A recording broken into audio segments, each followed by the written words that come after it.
meeting, so I will turn things over to Chair Knodel. Go ahead, please, Chair Knodel.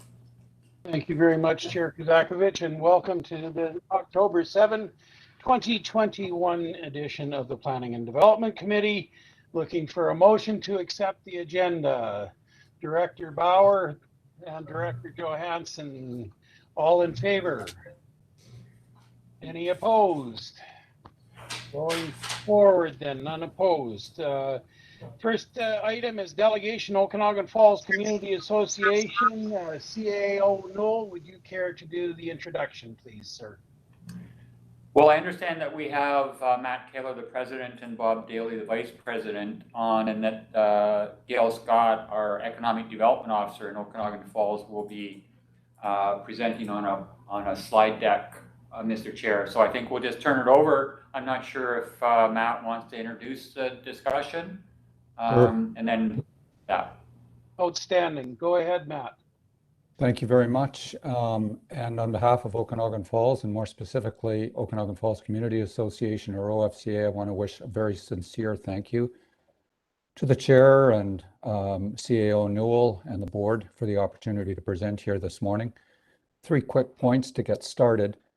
First, thanks again to the RDOS for recent and ongoing over the years partner activities. Most recently with the OFCA. There's a number of examples over the past few years, and the report will touch on some of those. Second, as a real specific example of that partnership is the 2020 Economic Development and Recovery Plan for Okanagan Falls that Brad Dolivet presented on last summer. This has been one example of partnership, probably a very good example. But it's also been a critical and hugely beneficial guide to activity in the area by staff, by residents, and by the community association. And as we'll see here in the presentation, many of the initiatives set out in that report are clearly bearing fruit. Third, and perhaps most important, and I'd like to touch base at the end of this as well, Okanagan Falls is perhaps at the start of a growth spurt. I say perhaps. There are a number of initiatives in early stages of completion, which would bring a number of jobs and new businesses and homes and school children's rears in seats. But there's a number of significant infrastructure gaps to overcome if we're to realize on those opportunities. And we'd like RDOS executive or board or what have you to work with us in the coming weeks and months to see how best to address these infrastructure gaps and possibly engage with the BC government in meaningful discussion in terms of how we can address those in order that we realize on the growth offered by these opportunities. So with that, I'm going to turn it over to Gail Scott, who I will say has been a real positive find, is a wealth of experience, and just show her the direction and she gets going. So Gail, over to you. Thank you very much. Thank you very much, Matt. I'm just going to put on the PowerPoint presentation right now.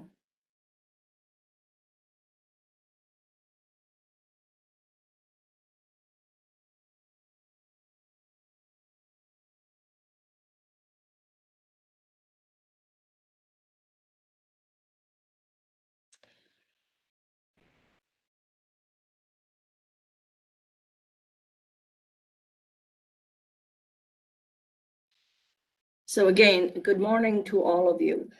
This report that we are presenting this morning is intended to shed light on what has been accomplished this past year since RDOS approved the Okanagan Falls and Area D Economic Development and Recovery Strategy. And it is also intended to demonstrate just how much the community of Okanagan Falls has come together to make a positive change from where they were to where they actually are now, and to where they plan to go in the very near future. That being confirmed sustainable development, positive growth, and open lines of communication. So.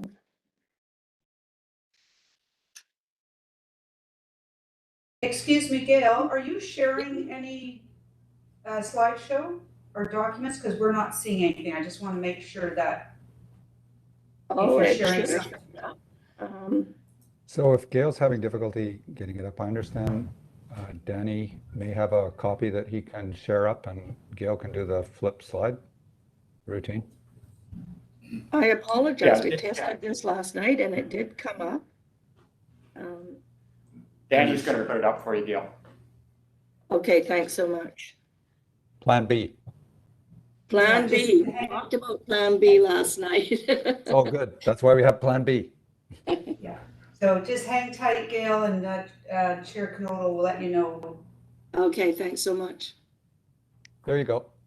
Okay, so we've got it up. So yeah, do you want to just, I think Danny will need Gail to tell you when to turn to the next slide. So if you could just say next slide, please, that would be great. That would be excellent. So we're on slide 2 right now, Danny. Today's presentation will take you through the process of how the RDOS and the Okanagan Falls Community Association Economic Development and Recovery Plan was developed. As with any community or regional economic development strategy, it all starts with public engagement that inevitably leads to stakeholders through a SWOT analysis. This strategy followed the same principles and processes. The only difference is the identified strengths, weaknesses, opportunities, and threats are those of Okanagan Falls and Area D, and not those of RDOS as a whole. Following the SWOT activities that happened last year, goals were identified, actions were debated, developed, documented, and sanctioned. It is now time to review each of those goals and associated actions and share with you the outcomes and achievements of this past year's work. Next slide, Danny.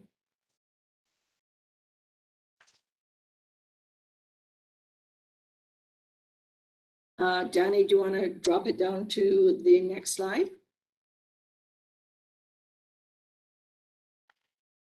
Okay, so we're talking about strengths. We're looking at Okanagan Falls and Area D. It's really not difficult to see the strengths. It never has been. We have an agreeable North Sonora desert climate year-round. Snowbirders think it's their paradise in low season, and outdoor adventurous and enthusiasts enjoy it in high season. The community sits smack dab on Highway 97, one of the longest, most scenic highways in America. Annually, this strip of highway sees more than 7,000 vehicles on a daily average, and during high season, more than 9,500 vehicles. Okanagan Falls is surrounded by warm lakes, vineyards, orchards, as we all know. It is also unique in that it is one of the most affordable and available light industrial site developments in British Columbia. The residents of Okanagan Falls and area are less than 15 to 20 minutes to all essential services, that being 2 hospitals, 3 high schools, 2 airports, School of Excellence at the College of the Okanagan, and a number of elementary and early learning facilities, as well as essential services such as RCMP and fire protection. Our weaknesses, we'll go down to the next slide, Danny. The community's weaknesses are also obvious, but that is starting to change, as Matt said. Okanagan Falls and area is significantly underserviced related to high-speed internet capacity, as we just heard Director Monteith indicate. Currently, our area sits at 68% capacity when the federal standard is 90%. That's not acceptable. You can't operate business when you're that underserviced. The Okanagan Falls Irrigation District has recently completed its master water plan. And it clearly identifies what and where infrastructure challenges are, what the anticipated costs for replacement and repairing part of the system will be, and what the priorities for the system are in the very near future. We're looking at somewhere between 6 and 6.5 million in order to make that system satisfactory for our future plans. There's also no arts and culture facility in Okanagan Falls and area. It is well-known fact that arts and culture sector is a strong economic driver for any community, and the sector is essentially important to small rural communities as a gathering hub for community services. Arts and culture becomes the heartbeat of a community. Okanagan Falls intends to attract new economic development investment through startups, property development, and family relocations. If we want to attract those, we need to have adequate high-speed internet capacity, reliable water and sewer systems and services, and access to a vibrant arts and culture environment. Those are key factors to investors that are looking at our area when they're making decisions. Next slide is opportunities. There truly is no shortage of opportunities when the community is recognized as a very desirable area that is on the cusp of recovery and revitalization. Creating new revenue, generating resources, and securing additional grant funding streams needs to be top priority. Developing a more targeted, enhanced 2022 RDOS Okanagan Falls and Area D economic development budget will support the establishment of an Okanagan Falls Town Center Revitalization Task Force. That task force is needed to lead and put in place socio-economic goals and actions to make the community more attractive to new families, new business investors, and new and returning visitors. Next slide is threats. All communities, no matter what their size or wealth, face threats on an ongoing basis. The trick is to be ahead of the game and to be visionary about it. This past 18 months has tested every community in Canada, if not around the world. These new levels of threats have significantly impacted the natural environment and the healthcare system, resulting in devastating socioeconomic spin-offs. Too many lives, jobs, businesses, and services, and too many natural habitat areas have been lost. Not having sufficient budget allocations for community economic development services and supports is also a consistent threat. This is not an isolated incident to Okanagan Falls. It is pretty much the case for most, if not all, small rural areas that are unincorporated. So we go to the next slide, and it just gives you sort of a highlight of what the obstacles to smart growth is. We're looking at infrastructure gaps, our governance model, and our need for engagement and communication. So I'm just going to take you into the next slides quickly. Under the infrastructure gaps, these gaps are challenges that speak for themselves. We have touched on most of them already while I was going through the SWOT slides. One challenge that was not included in the 2020 RDOS Okanagan Falls Community Plan is what the community's clean energy transportation services will look like in the future. This will need to be allocated in the 2022 budget as a new line item in order to guide the community over the next 10 years. The MOT, Ministry of Transportation right-of-way jurisdictional concerns will likely always be a challenge for Okanagan Falls based on the fact that we sit on a major highway route. This situation requires that all relevant stakeholders collaborate to build a stronger relationship that will support greater understanding and acceptance of every party's needs and concerns. Finding solutions that support a win-win will be the key to further smart growth development for the community. The next slide down is governance model. Being that we are unincorporated means that the community as a whole does not have localized decision-making powers, nor the local tax base to implement its own official community plan in order to become sustainable and to grow in accordance to its vision for future generations, a smart growth vision. Smart growth looks different from place to place. It's an overall approach to development that encourages a mix of building types and uses, diverse housing, transportation options, development within existing neighborhoods, and a robust community engagement. And then the next one is looking at engagement and communication. In order for the Okanagan Falls Community Association to become a strong community economic development entity with a strong voice, it will need to continue building a stronger and more collaborative relationship with RDOS and other relevant stakeholders. The Okanagan Falls Community Association does not have a formalized engagement and communication plan or process in place. If this is not addressed, it will hinder their efforts when it comes to building the support that is needed to move Okanagan Falls forward related to smart growth development plans and strategy. By increasing economic development service funding in 22, RDOS and Okanagan Falls Community Association in partnership will be able to develop a formalized plan that supports a process for regularly engaging with area stakeholders.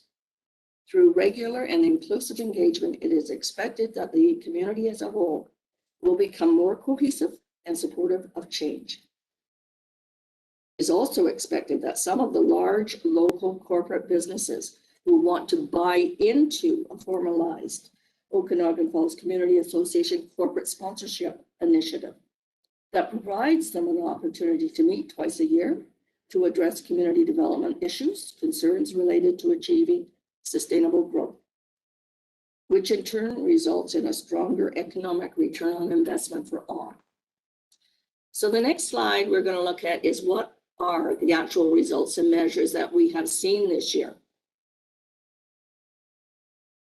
So goal number one in the plan was to attract new families and new commercial investment. We have created a marketing campaign and we have produced a brand new Okanagan Falls Relocation and Visitors Resource Guide. It's now in its second print and it has been very well received. Over the past 7 months, Okanagan Falls Economic Development Office has seen a number of interested developers drop by the office. We are expecting to hear some exciting and positive announcements fairly soon from several development companies that have either purchased or put in an offer to purchase property that will see new commercial development and housing options for Okanagan Falls in the next few years. I'm sure you're all aware that just very recently, the announcement of Sun and Sands RV Park was sold to Liam First out of Calgary, and their plan is to put up two, I think it's 4, 5, 6-story buildings with 30 condo units each, housing that is so much needed in this area. The other thing that happened under goal one was the Economic Development Office worked with Destination BC.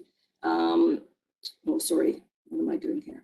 Sorry, we worked with the ITC-BC. It used to be called CITIC, and we were successful in getting a $15,000 grant to develop a business case that will demonstrate a higher level of government, to the higher levels of government, the need for Okanagan Falls to increase its high-speed internet capacity. This is a game changer. It needs to start with a business case, and then it gets moved up further and further in the government, and eventually you get approval for the money to actually start putting fiber in the ground so that we can be competitive like all the other communities. Slide number 2. Just to give you an idea of what has been happening over the last few years from a building permit point of view. In 2019, there were 527 permits issued for a total of $48,675,000. In 2020, now these are all COVID years, remember. In 2020, it was 525 for a total of 52.959. In 2021, to the end of August, so we still got several months to go before the end of the year, we're at 467 in permits issued for a total of 61.769 million. So goal number 2 is to implement business retention and recovery supports. And RDOS Development Services has had a very busy year working with several developers, reviewing zoning change requests, handling business applications, and many more activities. With their dedicated support and knowledge, Okanagan Falls has seen several new business startups, several industrial commercial zoning bylaw changes, have been put in place to allow for further business expansion opportunities. An example is Avery Light Industrial Park with 23 1-hectare lots coming on the market. This past year also has seen the Economic Development Office receive more than a dozen requests for information about this new and light industrial land, because the word is out now. And it is one of the most affordable and available in BC. This year has been, this year it has been inquiries, but next year we expect to see concrete numbers from industrial businesses in park tenancy. So goal number 3 is to address infrastructure deficiencies. Okanagan Falls Economic Development Office, in cooperation with Director Olbrich, is currently working with the Okanagan Falls Fire Department staff to prepare a 2022 grant application for a new fire truck to replace an one that will be expiring. Thanks to a successful $15,000 ITSE grant, the business case is being developed for the high-speed internet capacity increase. And further relationship building this year has been with Fortis and Skaha Lake Winery Association, resulting in new highway right-of-way signage, banners, installation along the highway, as well as entry and exit signs. And that's been a very good collaborative relationship over the last year. So goal number 4 is to review the governance model. One of the most significant accomplishments this year has been the collaborative efforts between Okanagan Falls Community Association, the RDOS, and the province to secure the approval of funding to carry out a boundary review study for the area. A special thanks to RDOS Legislative Services for initiating this request to the province. Without that financial and expertise from the province, we probably would not be able to achieve that review. The review is now underway. It provides for an engagement process with a board with a very broad representation of stakeholders. It is expected that the findings of this review will lead to further study specific to the municipal cost benefits of incorporation versus being unincorporated. The boundary review outcome will determine the actual area. Goal number 5, branding OK Falls as a tourism destination. This year, through several extraordinary challenges, the tourism growth and destination of, I'm going to repeat that. This year, through several extraordinary challenges,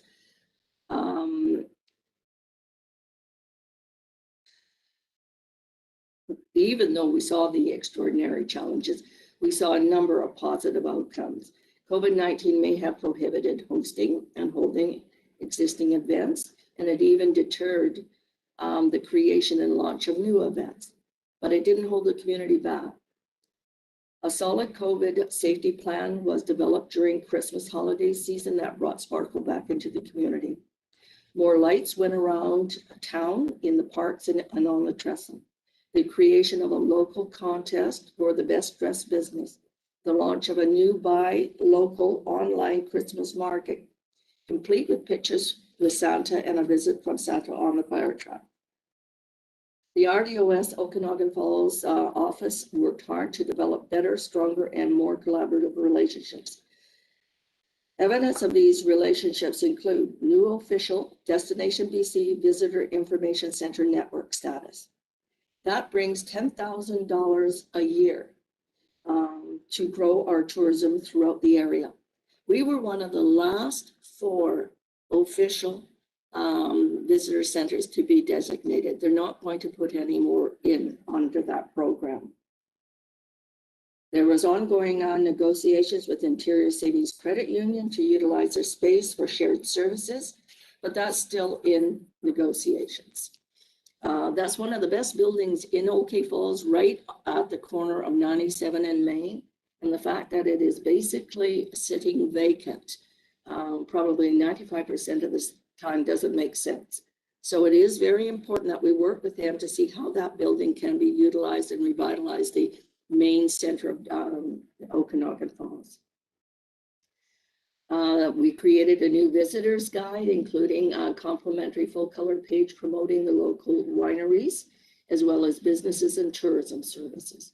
New highway signage, as I mentioned before, and updated and improved social media resources that highlight each of these partnerships by linking each website to each other.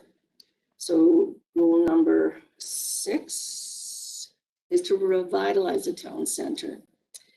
What we've done so far is we've located within 20 minutes of Penticton and Oliver. The community has much to offer, but it needs to have stronger leadership within to move forward in a more positive direction.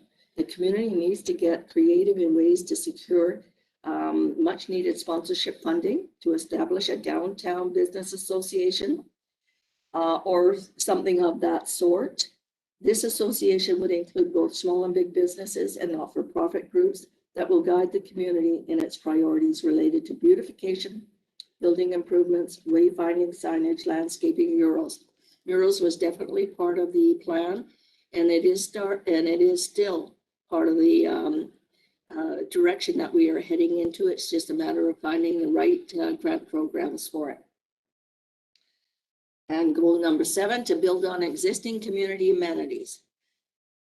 Currently, Okanagan Falls Community Association has been working with the RDOS Parks and Recreation Community Services in the development of a waterfront and Area D Parks Master Plan.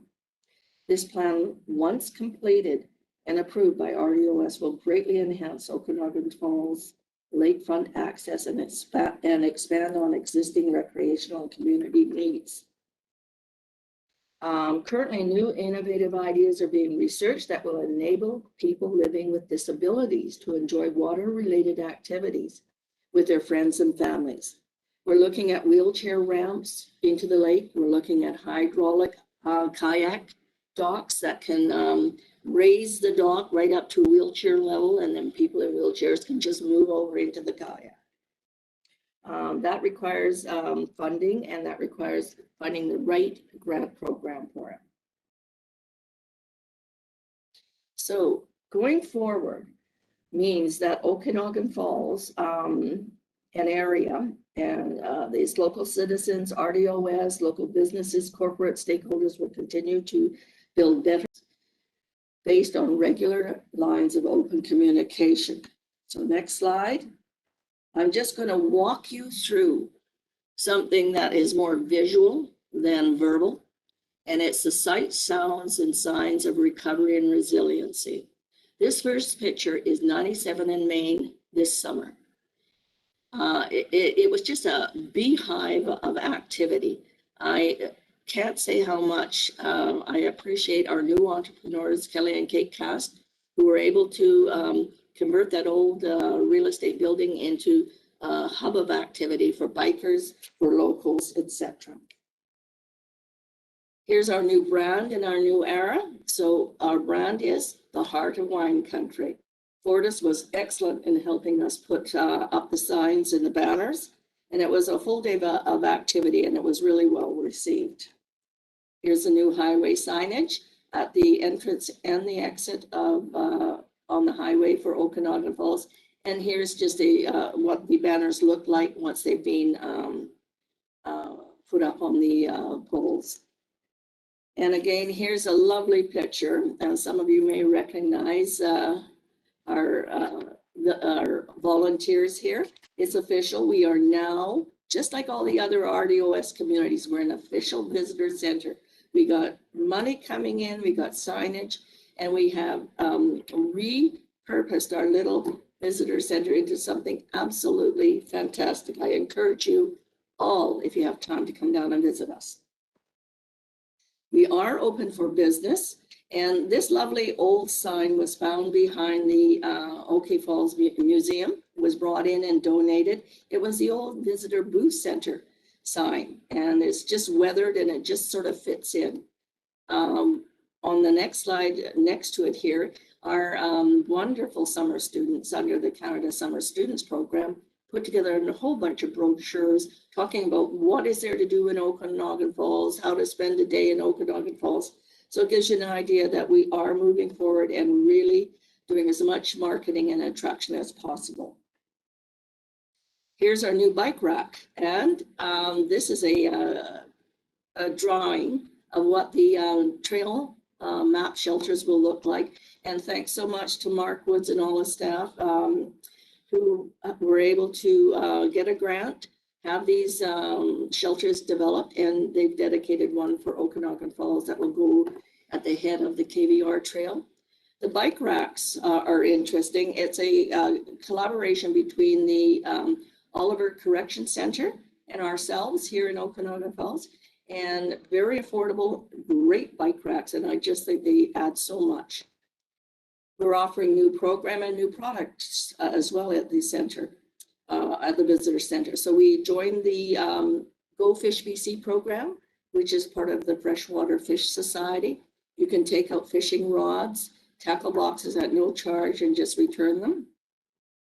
And we have a collaborative relationship with the PIB Indian Band, with a fellow by the name of Elvis George, who creates these wonderful walking sticks. He gets 60% of all the sales, and it's wonderful because we have so many trails here in the area that people really come in and say, hey, I could use a walking stick. So it's a good collaboration. And we do have groceries now. We have Little Falls Foods. And although they've gone through a lot of struggles to make it happen, they're there, and it's a very good little store. Mostly organic and natural, no meat products. But we resolved that problem. The Esso station put in M&M Express frozen food section. And that kind of resolved the needs for meat for people during the summer. So just go in there, pick up your frozen burgers, take them home and put them on the barbecue. The next slide, just to the right, is KJ's Coffee Bar. They haven't had a better year, she tells me, because they had to restructure and repurpose how you handle customers. They did that to meet the COVID rules and regulations. And she's so busy, they can't keep up. They've got a great bakery and a wonderful place for families to meet outside. This is my favorite slide. It is so great. It's a picture that was taken over at the Spoke, which is on the corner of 97 and Main, and all the little children having some of the Okanagan ice pops, which is 100% natural fruit pulp. And it was all sampling day, and as you can see, they were very happy. So that's my home, my happiness, and my future for these little children. So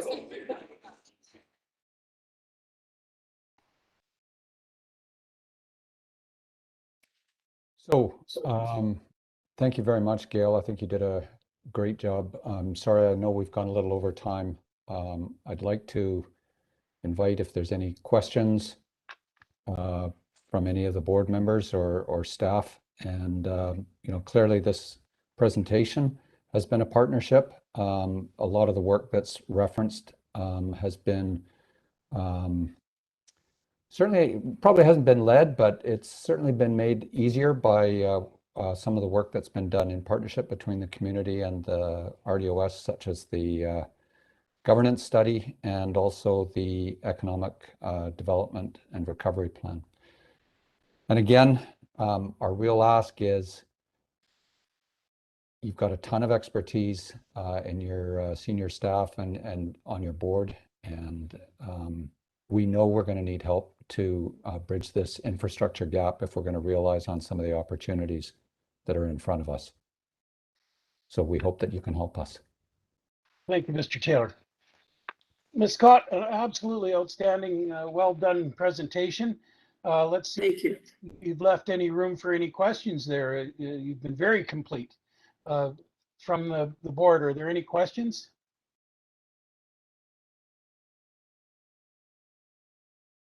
Not seeing any hands at this. Oh, wait a minute.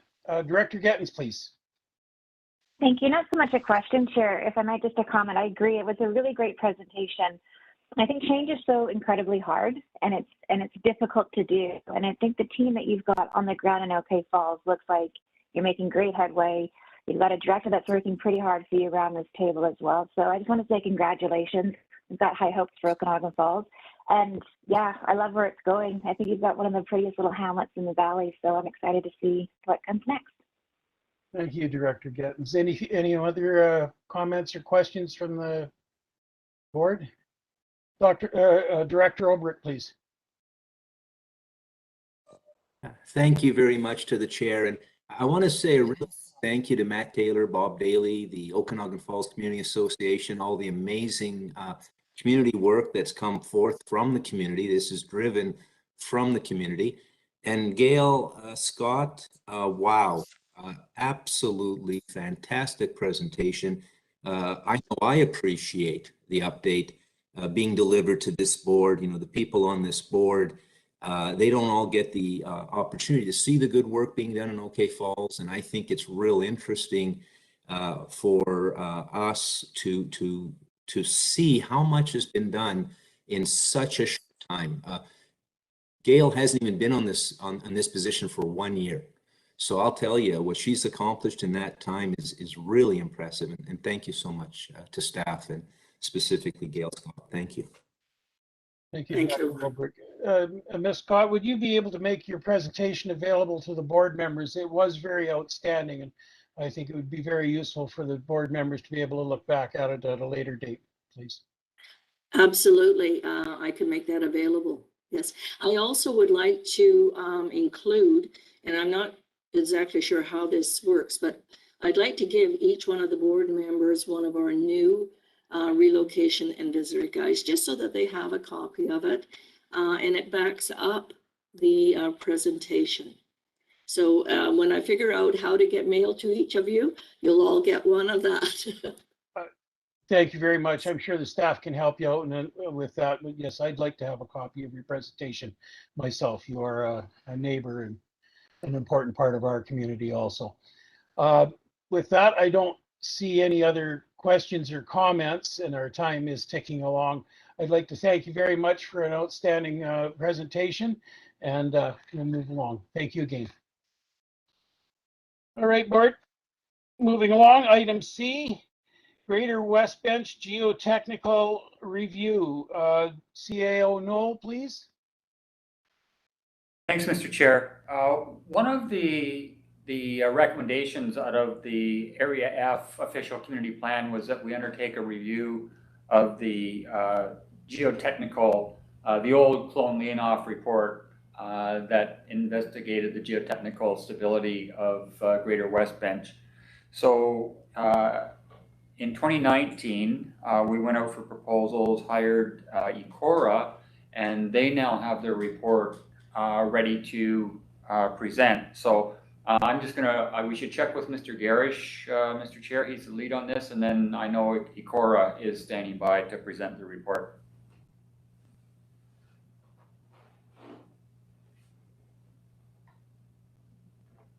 Thank you, Mr. Newell. Mr. Garish, please.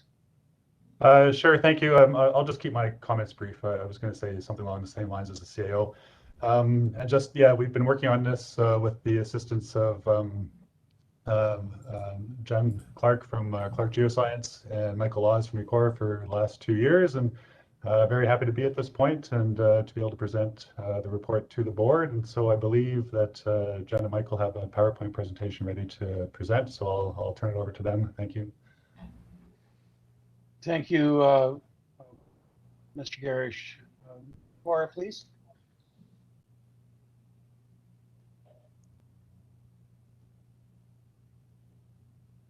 Hello. Thank you for receiving us today. My name is Jennifer Clark. I'm one of the members of the consulting team. I'm a consulting geoscientist and operate Clark Geoscience based in Kelowna. And I'm here with Michael Laws. Is Michael on the line? Good morning, everyone. Michael Laws with ECORA. I'm a senior consulting geotechnical engineer. I'm also based in Kelowna. And, you know, Jen and I were the main two collaborators on this project. But also, we'd like to acknowledge that we had a whole bunch of other engineers and geoscientists as part of our team assisting us on this assignment. Great. Just for, you know, I suppose Jen and I we've got a presentation for you here, and Jen and I are going to kind of tag team it as we go. So Jen will speak to some slides and I'll speak to some others. So we'll be going back and forth. So I'll hand it over to you, Jen, because you're next. Okay, great. As it was introduced, the report provides an updated technical assessment of geotechnical hazards, and this was recommended in the 2018 Electoral Area F OCP for hazard lands. This work, and until now, all the policies for managing land, hazard lands, was reliant on the 1992 work by Klon-Leonoff. So the update provides some new information and provides some technical rationale to inform the direction of land use planning policies.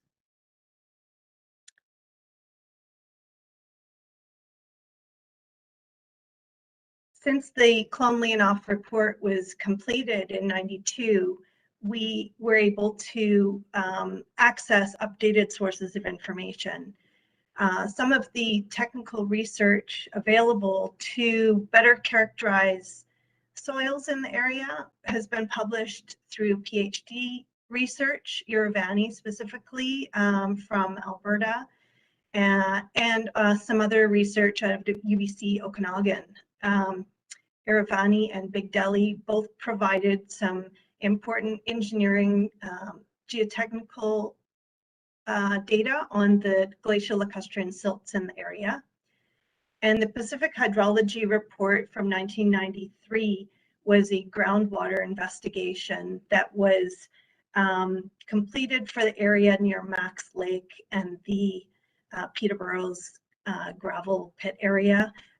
At the time when some development was being proposed, it was an investigation completed to look at groundwater in the area. We were also able to access more recent imagery, several years of orthophoto and air photo imagery, as well as super valuable LiDAR data, which we've added a clip in the photo adjacent to on the slide. This imagery essentially strips the terrain surface of all vegetation, so you're able to see very detailed features on the land surface. So in this example, you can see in areas of Sage Mesa where the sinkholes and gullies really pop out on the imagery. So that provided useful information to update the mapping. We had a small amount of borehole data that was provided to us from Ministry of Transportation and Highways. We also completed a fairly limited field review of the area, and this was supplemented too by a public survey, and we received 41 responses to that survey.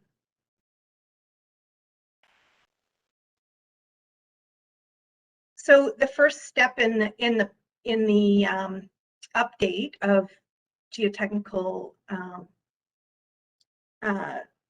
character of the area was to look at the distribution of the different types of soils. So by using the borehole data that we had available, we were able to create maps and cross sections through the study area. And this shows an example of a subsurface profile view showing the Max Valley area, the Hasulu Highlands cutting through and then entering into the Sage Mesa, Highway 97 into Okanagan Lake. So this cross section shows the distribution of silt in the valley bottom, as well as, so that's the purple, and the orange area is the glacial fluvial sands and gravels.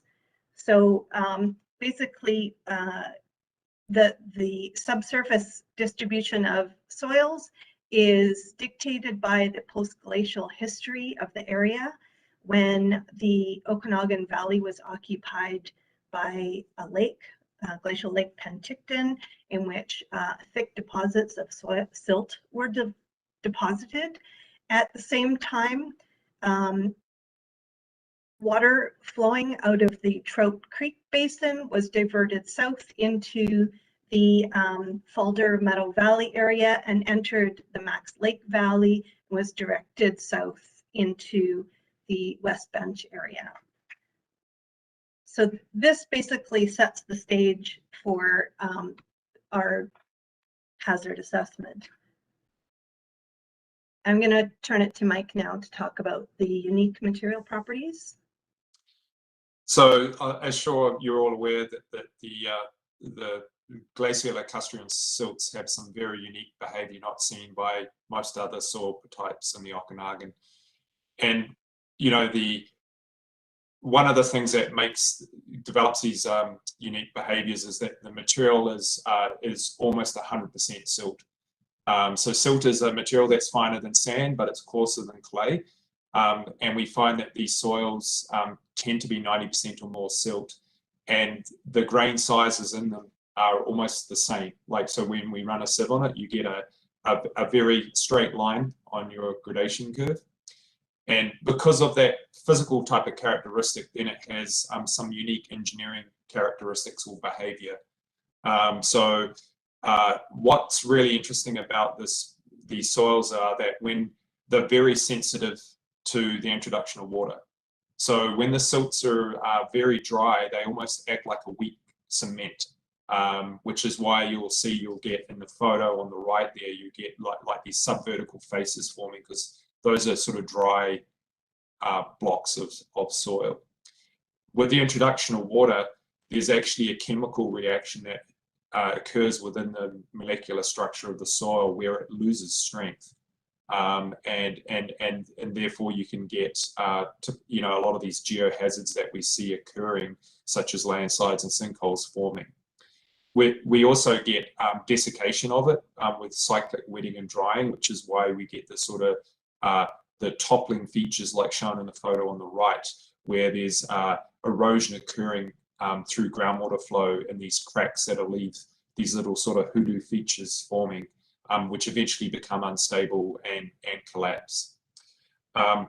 Other issues we see with introduction of water is a phenomenon called soil collapse and compression. And that's basically another reduction in strength of the soil, resulting in compression potentially of the soil.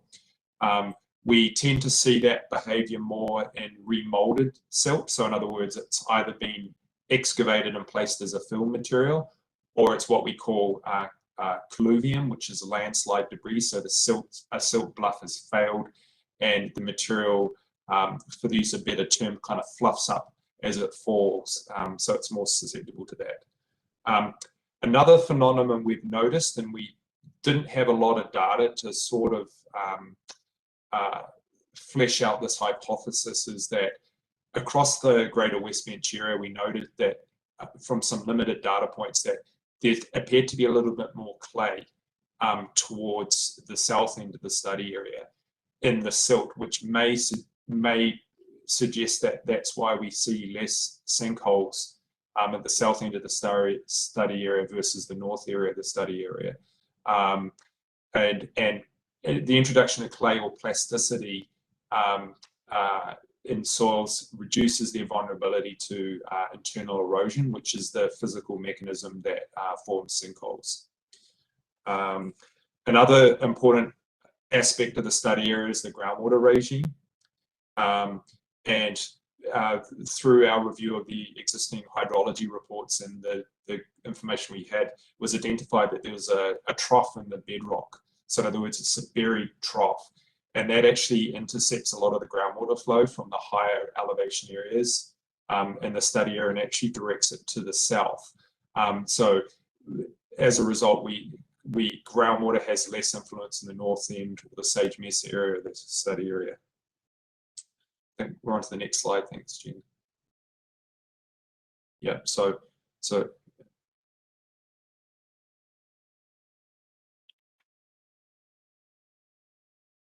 this map shows the distribution of soils in the study area, with purple being the glacial lacustrine silts. And you can see that the silts predominate the lower eastward portion of the area, parallel to the KVR, while the upland areas and the westwood and the west side of West Bench are the sands and gravels. And as I mentioned before, that interface between the two, we're fairly confident of that interface at the north end, but we become less confident at the south end because of some interbedding of the material. But the gullies predominate in the silt area here.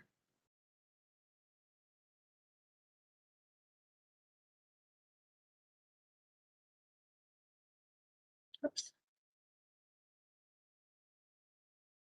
So once we characterize the area in terms of soils and terrain and material properties, we started with our risk assessment process, and we've sort of adapted a standardized geohazard and risk assessment approach to come up with a final product. And this sort of outlines the process of initiating the project, analyzing our hazard, and developing criteria for the hazard. So this resulted in map 2 of our report.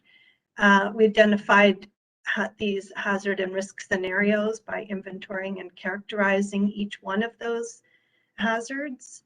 And then we combined that information to develop a risk map, which is our final geotechnical constraints map.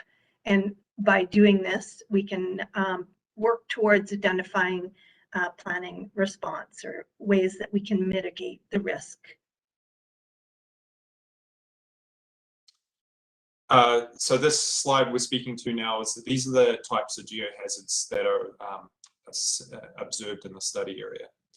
So the first one is shallow or planar landslides. So basically, these types of geohazards occur on steep terrain, which is marginally stable. So you get, stormwater or concentrated overland flow or rain runoff on steep slopes, and you quite often see these shallow slides because they're marginally stable. Or you get change in land use, so you get a loss of soil cover. In a situation where you have a wildfire, the vegetation provides some root binding and sufficient stabilization of the soils. You can get deep-seated or rotational landslides. That example tends to occur when you get introduction of, say, groundwater into a steep terrain, and the overall driving forces due to the self-weight of the soil become higher with the introduction of groundwater than the resisting soils. In other words, the internal resistance of the soil itself to support itself. We see the silt blocks falling and raveling, which we sort of had that example of a hoodoo, that will one day probably become unstable and rotate and fall. There's been a couple incidents of that recently along the highway in the last couple of years. We've got the piping and sinkhole development. So piping and sinkhole is a phenomenon that actually has several stages, and there are several different modes, but generally what happens is a phenomenon called internal erosion of the soil, so which is when groundwater actually transports individual soil particles through the soil matrix, and then a pipe forms. And then eventually that erosion continues backwards until it daylights at the ground surface and we get the sinkhole phenomenon forming. And then the last one I also briefly touched on is collapse and compression. And again, these collapses when the soil suddenly consolidates when it gets saturated. So in other words, the self weight of the soil itself can cause the soil to consolidate. We generally see this phenomenon in areas of colluvium, so in other words, or fill. So it's in both cases reworked silt. And then compression is a phenomenon where just increasing the weight of stress from a building or even placing additional soil on top of these materials causes it to settle and consolidate. The kind of similar phenomenons, the mechanism slightly different, which is why we kind of group them together, but we see them in generally the same types of soils. It's the reworked silt and fills, which is why we've lumped them together. Next slide, thanks, Jen. So the first geohazard we're talking about is the landslides. And we've developed a criteria to come up with our 3 different risk zones of low, moderate, and high. And what we've done is we've developed setbacks from the silt bluff crest, as you can see in the figure on the right. We've also looked at run-out zones on landslides, and because obviously if the silt bluff fails, then there's a hazard also to anyone at the toe of the slope. Now, this is a similar approach that Clone-Leonoff did in their 1992 report, but the way that we developed the criteria was slightly different. So in the Clone-Leonoff report, what they did is they based their criteria on case history. So they went and looked at a lot of sites that had historical landslides around the Okanagan Lake, included within the study area, but also looking at like Naramata and further towards Summerland. And they came up with their criteria for the setback. They also did the same approach for the run-out zone at the toe of the slope. Now, what we did, which was slightly different, is we had a lot more geotechnical mechanical properties of the soil available us from the Iravani thesis, but also there were several studies done by the Ministry of Transportation, which were made available to us, where we actually had the mechanical properties of the soil. So what we did is we actually did what's called limit state equilibrium, which is a rigid body mechanics type analysis, where we actually quantified the stability of the slopes and developed factor of safety criteria. So a factor of safety of 1 basically means the driving forces and the resisting forces are equal, and you have a factor of safety of 1. If you have a factor of safety greater than 1, what we're saying is that the driving forces are less than the resisting forces. 1.5 is a kind of a standard industry term. It's standard industry criteria for considered to be generally safe if you're using this approach. So what we did then is we any area that had a factor of safety of 1 or lower was considered to be in high. Anyone greater than 5 was low from landslide, and anywhere in between was considered moderate. Now, one point worth noting is that when we did the analysis, we assumed some degree of saturation of the soil and reduced strength, which is why, the existing silt bluffs are shown to have factors of safety less than 1.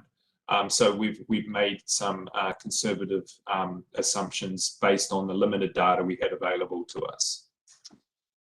Next slide. Thanks, Jen. So these are some examples of some shallow landslides in the study area. So the one on the right was an event that happened several years ago on West Bench Drive. It's a shallow landslide that resulted in the closure of the road. And then the example on the left is actually sort of it's a tension crack of actually an unstable mass. So it's moved a little bit, but it hasn't failed and run out like the example on the right has. Next slide, thanks, Jen.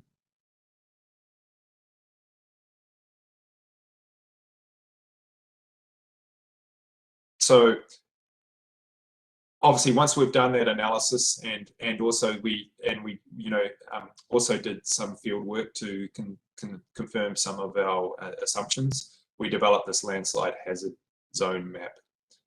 So as expected, most of the area in the high hazard is along the lakefront or the bluffs or the sliffs, the silt bluffs. but also that we did identify some areas around Madeline Lake as well.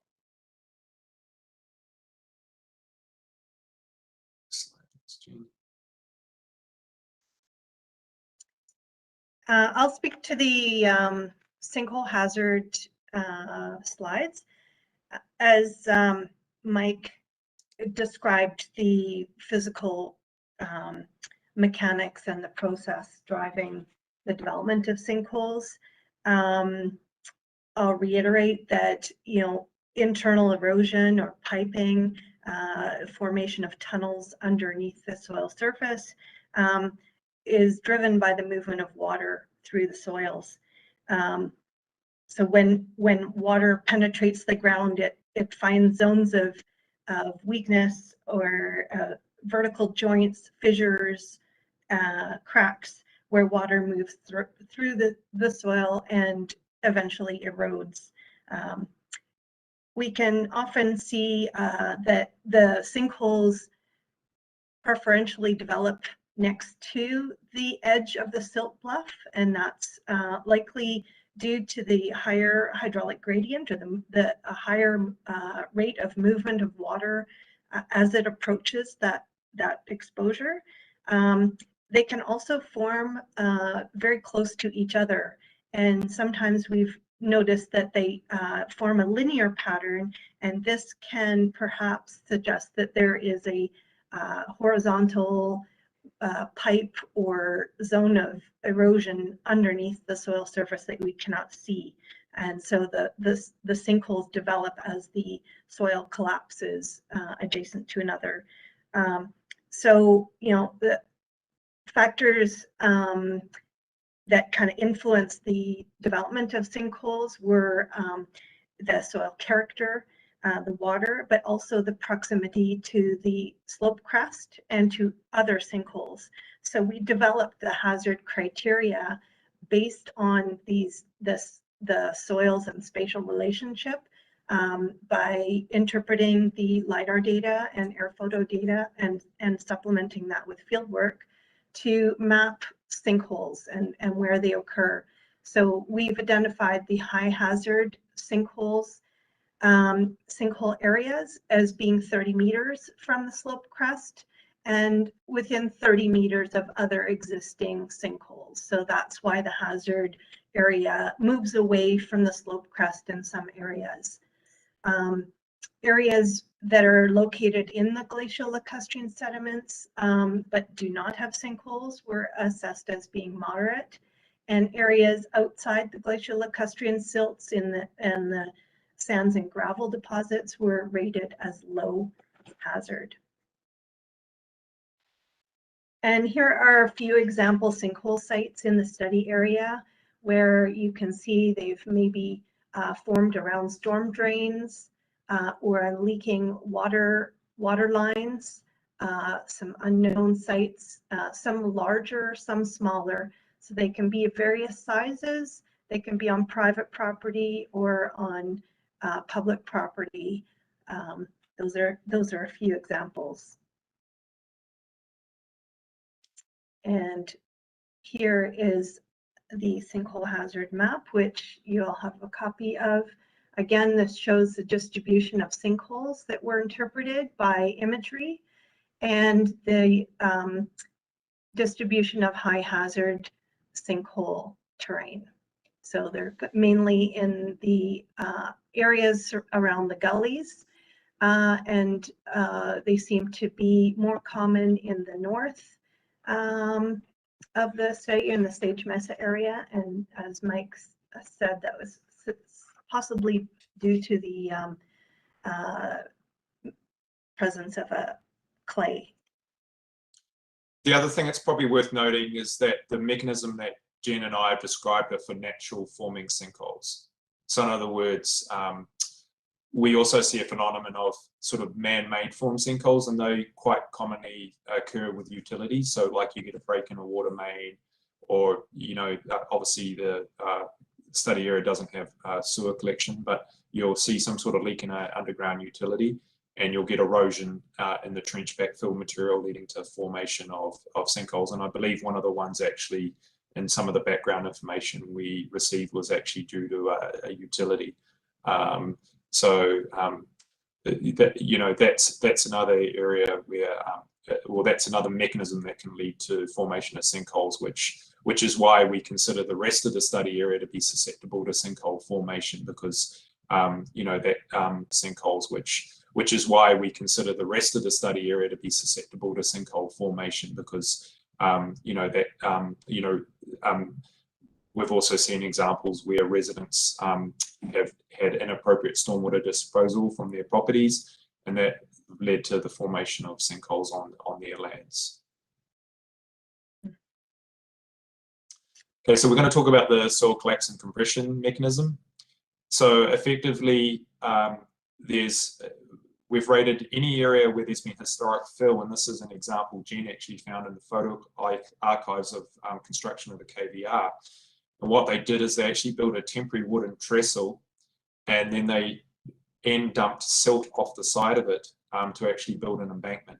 And that embankment's all constructed out of silt. You can see in the photo there, they actually constructed a culvert before they started dumping to pass the stormwater flows through the embankment. So any area like that is not being consolidated as such, and the soil's in a looser state, so it's susceptible to compression or settlement due to the introduction of water or the placement of additional load on it. And so any area of historic fill we've rated as high because it is susceptible to that mechanism. Moderate to any areas located in silts.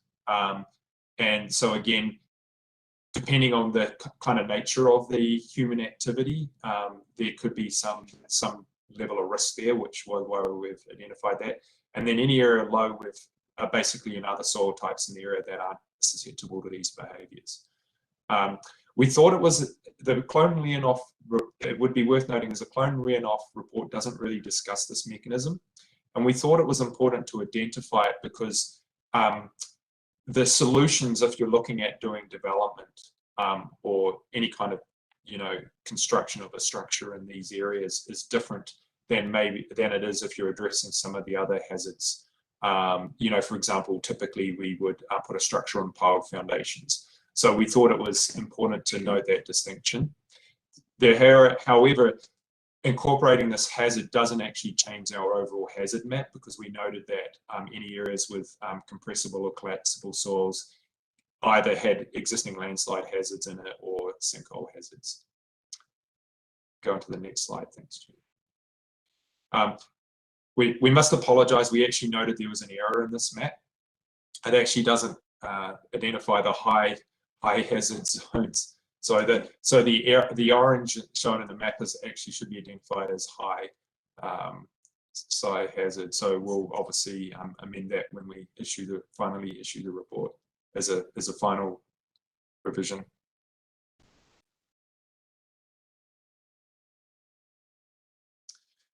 So once we went through and reviewed all the hazards that were in the study area, we developed this concept of what we call a geotechnical constraint zone.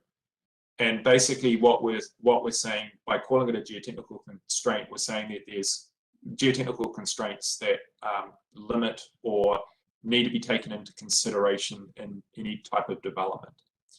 And so we've categorized 3 different zones. And so zone A was that of all the hazards we considered, the hazard ranking or rating was low for those areas. So we looked at the combined hazards.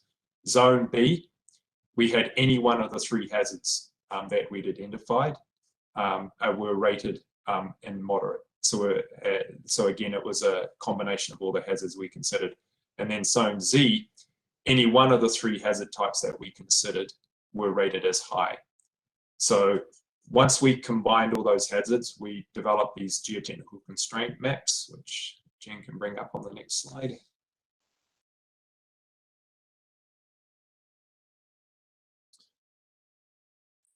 And so basically this is showing the cumulative aggregation of those 3 hazards. And as you would expect, where most of the high hazard zones are associated with the silt bluffs and in proximity to steep terrain.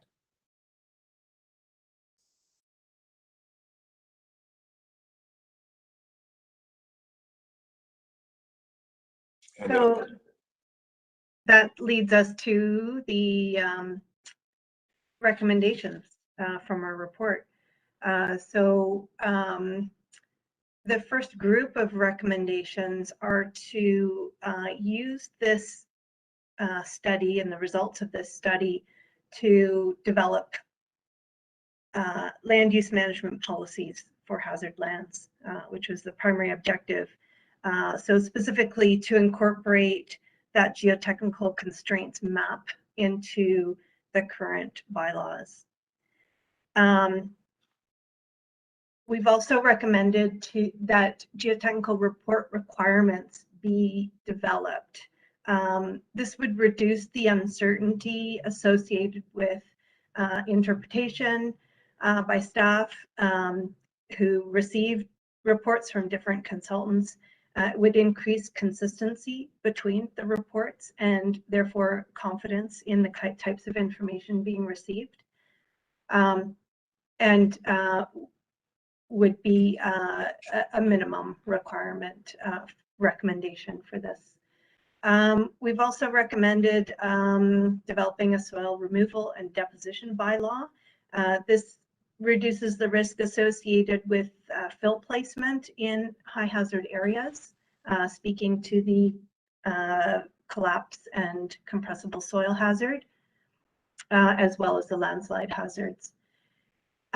We've also recommended that specific land use activity best management practices be developed, and this might include land use activities such as irrigation or landscaping or use of swimming pools, and how these activities, which we've identified as potentially increasing risk, might be managed in high hazard areas in the study area. And then through public education and outreach, there's an opportunity to inform residents of the geotechnical sensitivity and the potential trigger mechanisms in these sensitive areas. The second group of recommendations is meant to address data gaps that we encountered in our assessment. One of the challenges that we had was the inability to recall and have documented any historic landslides or sinkholes or issues that have occurred in the area. So we've recommended something like a web-based reporting tool that either staff or the public could record such events. And this might also include activities by operations and maintenance staff in terms of repairing broken water lines or leaking storm drains. And this could be integrated with the existing water leak detection program that RDOS has that's so far, while intended to target water use, is also quite valuable in identifying potential hazards as well. So there's an opportunity for this living repository that can then be used in doing future updates to the mapping. The second challenge we encountered was a limited amount of subsurface data. So we relied on existing data. We didn't do any additional investigation to characterize soils. So again, this was in some areas, more information would provide more confidence and better refinement, particularly in that interface zone between the sands and gravels and the silts. So this would allow us to refine the mapping and to refine the hazard mapping in those areas. We also relied on existing groundwater investigation and monitoring data of which there is essentially none since the 1993 work. Because groundwater has such an important role on the development of some of these hazards, we felt that additional investigation and monitoring would be useful. I think the wells from the Pacific hydrology investigation may still exist, and so they could be accessed to conduct further monitoring. We've also recommended that the wastewater management plan be updated, and I understand that's a costly undertaking, but understanding that most of the area is not serviced by community wastewater system means that it limits any, I don't want to say further development, but it can help characterize areas where that management of wastewater may be important. So updating that work that's from 1994 would be useful. We've recommended that stormwater management practices be improved. This is complicated by the fact that stormwater along the existing road systems is managed through Ministry of Transportation and Infrastructure, whereas residential or private stormwater is managed through the district level. So putting those two things together and making sure that that both are addressed in an effective way would be important. And finally, we've recommended that the same type of geohazard review that we have completed as an update to 1992 work should be reviewed periodically. And we've suggested no more than 10 years. This is to account for possible changes in climate, possible changes in development, possible changes in any kind of land use activity, or perhaps some other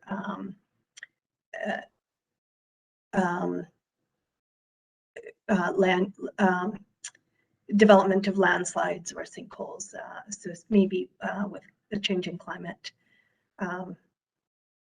So that's the conclusion of our presentation. Thank you very much. Thank you very much, Michael and Jennifer. Definitely a serious topic. I might remind the directors that our time is limited here, but briefly, if we have any questions from the board for the panel here before we move ahead.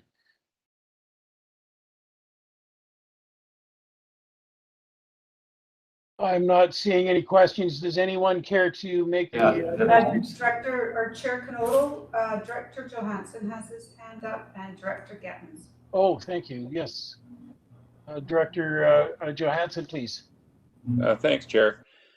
Just a question, probably not part of your terms of reference, but just wondering how this area would fare in an earthquake.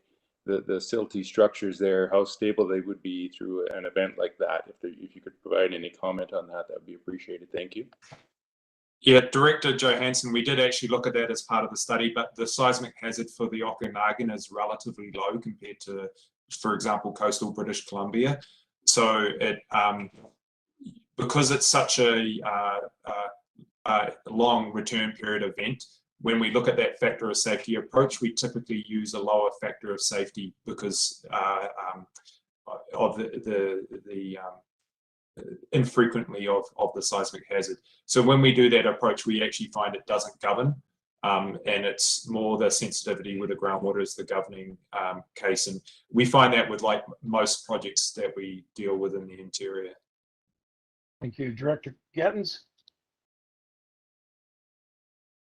Thank you, Chair. Just because of the time that we've got here, I'll just make a move to move the alternative recommendation, and that this report get back to we refer back to the administrator for more further review, and I'll have a comment once it's on the table, please.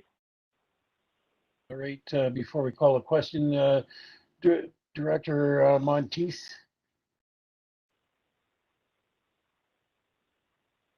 I was seconding Riley. Very good. So we have a motion on the floor to refer back to for consideration. I assume we move ahead with this one at this time. So all in favor? Any opposed?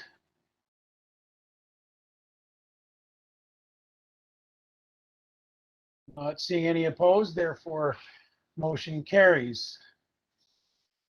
Thank you, delegation. That was well done. We'll move ahead now to item D, review of temporary use permit application fees. DAO, would you care to enlighten us, please? Thanks, Mr. Chair. So we had this at last committee and it was referred back to us for further review. Mr. Garish has come up with a different alternative for committee to consider. Really identifying the difference between vacation rental type of temporary use permit and all the other types of temporary uses that are available under that permitting system.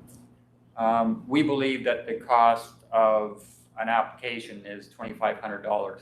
So these costs are covered under the electoral area planning budget. Obviously, some electoral areas are have more prevalent vacation uses than others. It would be beneficial to at least attempt to get closer to the actual cost, so that the applicants and the beneficiaries of these permits are covering a significant part of that. So the recommendation that we've come up with is that there be the $2,500 fee for vacation rental unit uses and $1,250 for others. And then there is a difference between an initial vacation rental application and a renewal. So we have recommended that really the renewals just be the same fee. So again, just back to committee for further discussion, Mr. Chair. Thank you, CAO O'Neill. Are there any questions from the floor?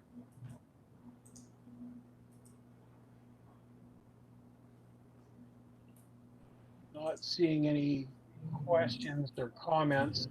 I have one. I'm a little concerned that our renewals are the same as the original application, but I'm much happier with the way this looks at this time. Does anyone care to make the administrative recommendation? Director Gettins and Director Bauer seconding. All in favor? Any opposed? Not seeing any opposed, motion carries. All right, moving on to investigation of agriculture protection and food security. CAO O'Neill, would you care to enlighten us?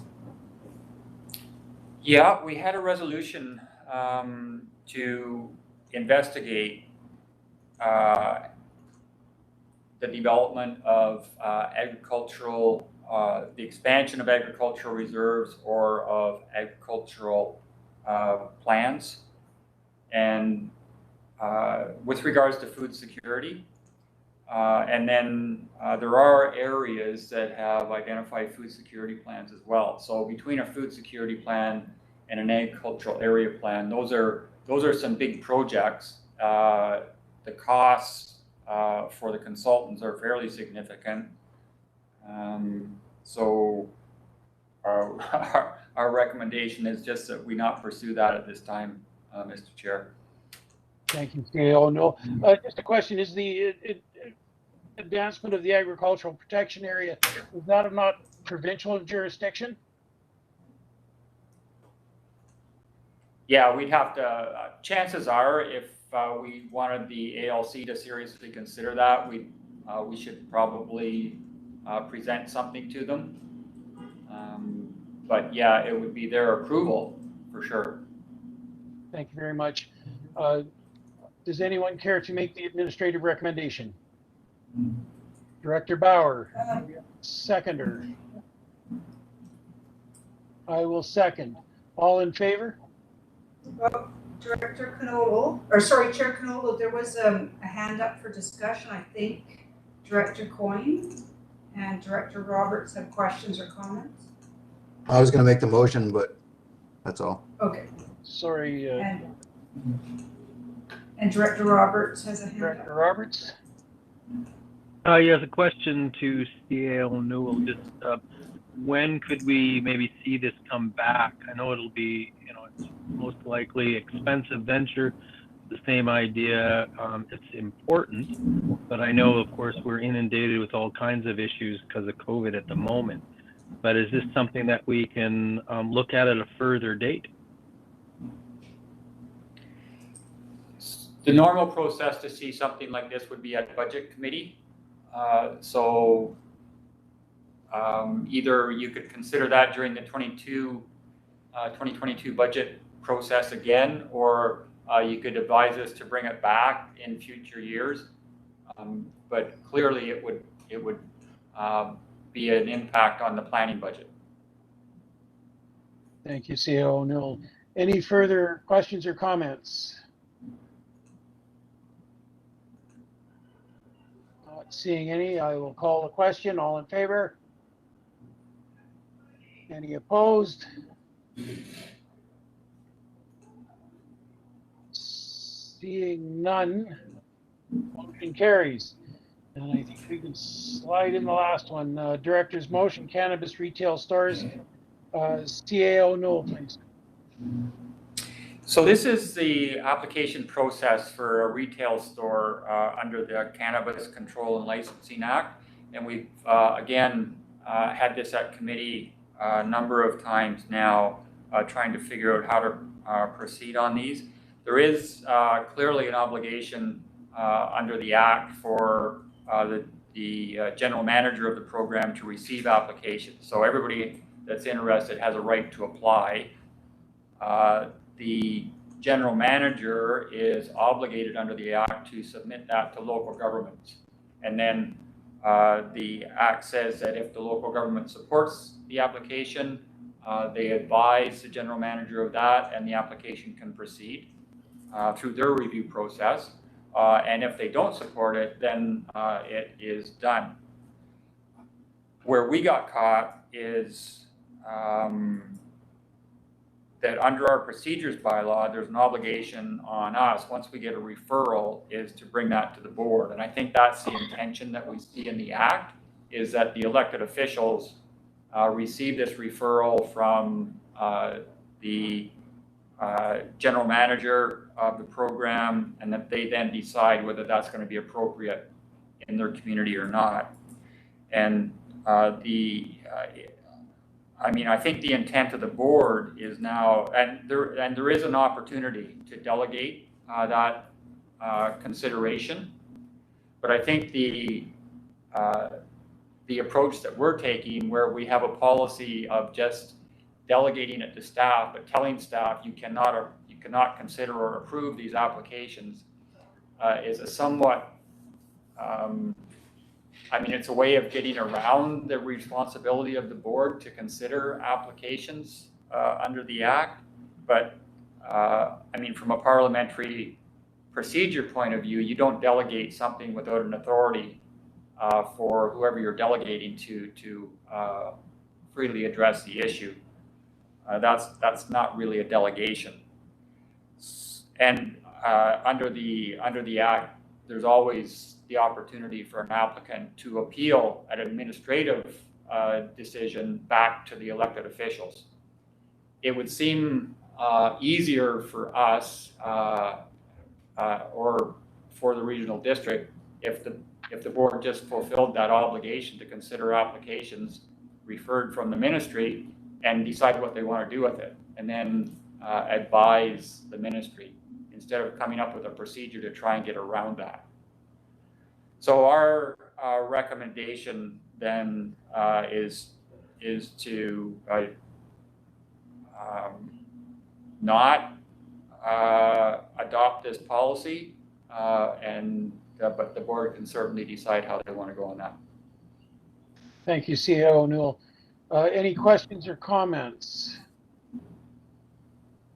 Director Holmes, please. Yes, thank you. A couple questions, if I may. First one, just one on process. Don't we already have a motion on the table from the last meeting, and that motion was postponed? So don't we have to discuss that motion that's on the table and vote on that before we do anything?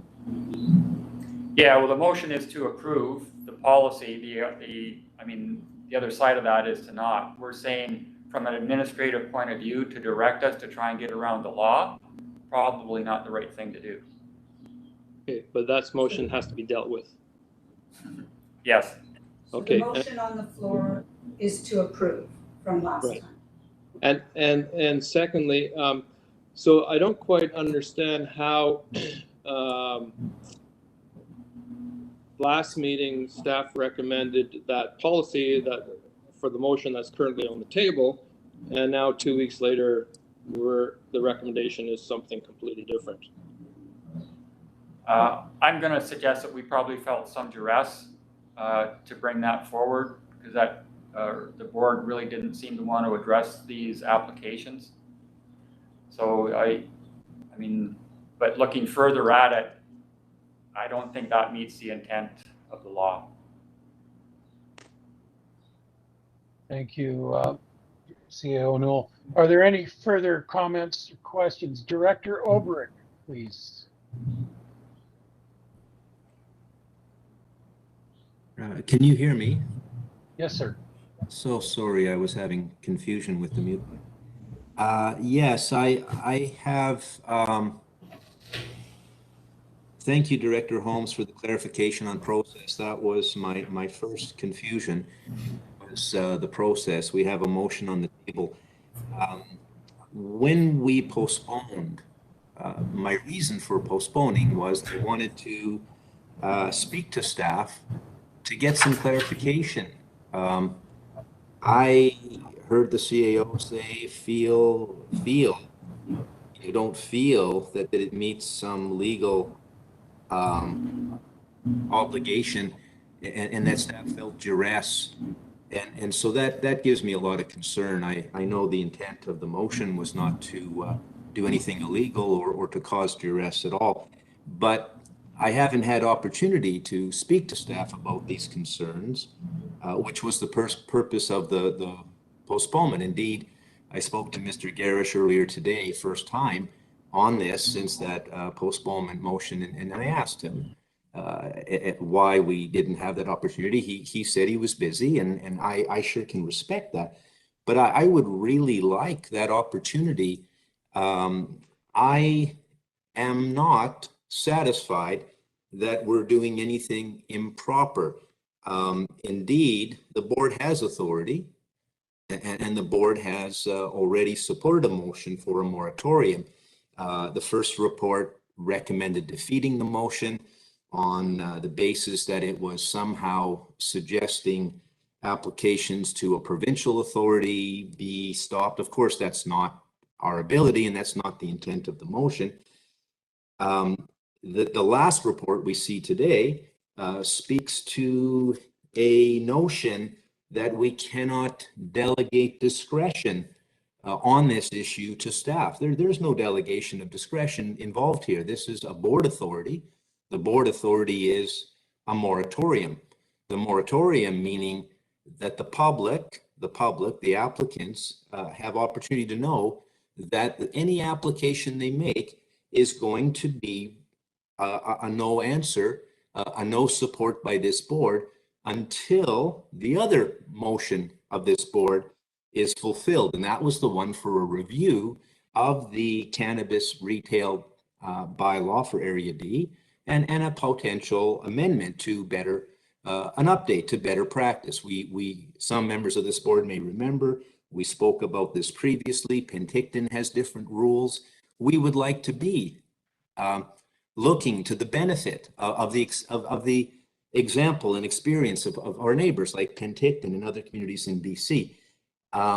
When we had the third application come before this board, I heard many members of this board say, sorry, but the rule, until it's different, we're very sympathetic to the community, but we're not going to say no to these applications on a case-by-case basis. Indeed, it was another member of this board in debate who recommended the moratorium. I thought it was a great idea.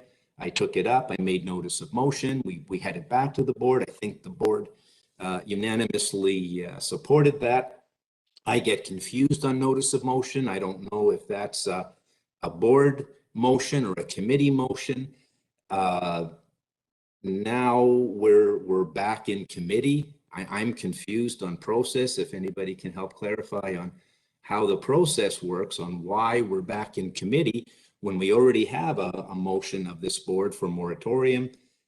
But what I really want to learn is how do we meet the objectives of the motion already made and carried, which is for moratorium. Moratorium is within this board's authority. We do not have to approve any of these applications. The public is fairly put on notice by the motion. Staff don't have to waste any more time on these. If people come in and say, in Area D, we want to apply for a license, they can be told up front and with good honesty. The board has a motion of moratorium. They're not going to listen to it till after the bylaw has been reviewed. And they can wait or they can apply, but we're not going to approve it. That's what the moratorium means. And now they have fair notice. Staff have fair notice. We're not going to waste board time. We're not going to waste staff time. We're not going to waste taxpayers' money going through a case-by-case analysis of, and really this speaks to the bylaw review, which this board has made a motion and passed for that review. It's going to take time. It's going to take possibly 2 or more years. Might happen in 2022. Some of you may remember when we were dealing with that motion in the spring, we didn't have any planners. We had 3 planners leave us. We're short on staff. We have planning work increased. So there's a workload issue that relates to delay, which is why and so in that debate, member of this board, not me, made the suggestion of a moratorium. I made the notice of motion. The board approved the moratorium. I don't think we are putting duress on anybody. I don't think that this is improper legal process. I think we have the authority to do a moratorium. I do not think that's a delegation to staff of discretion. There's no discretion. It's a direction from the board. So I am now puzzled on how to proceed. Director Holmes spoke to a motion, the postponement of which was for purpose. The purpose was for me to get some help from staff, and I haven't had that opportunity. So I'd like to make another motion of postponement so that I can get the benefit of that information, because it's very difficult to get the clarification on the process, on the reasons for moving forward. I'd like to understand better. I'd like the opportunity to understand better for Area D why we can't have a moratorium. Or alternatively, if I can't get the postponement today, then we can vote on the motion to on the policy, which I think has I had questions on. So with respect to the motion before us, I'd like another postponement. I don't see urgency today, and I'd like to make that motion for further postponement for that reason. Thank you. Thank you, Director Olbrich. Do I have a seconder for that motion? Director Gettens, I believe that we can call that question. I don't see any other hands or questions at this point. So calling the motion. Oh, Director Bauer, do you have a question? Go ahead, sir. Yes, I was just wondering about process, how many times you can postpone a motion. Now, can we get some clarification on that from the CEO? Certainly, sir. CEO Newell, please. There's limitations on reconsideration, but I don't believe there are any limitations on the number of times one can postpone. Thank you, sir.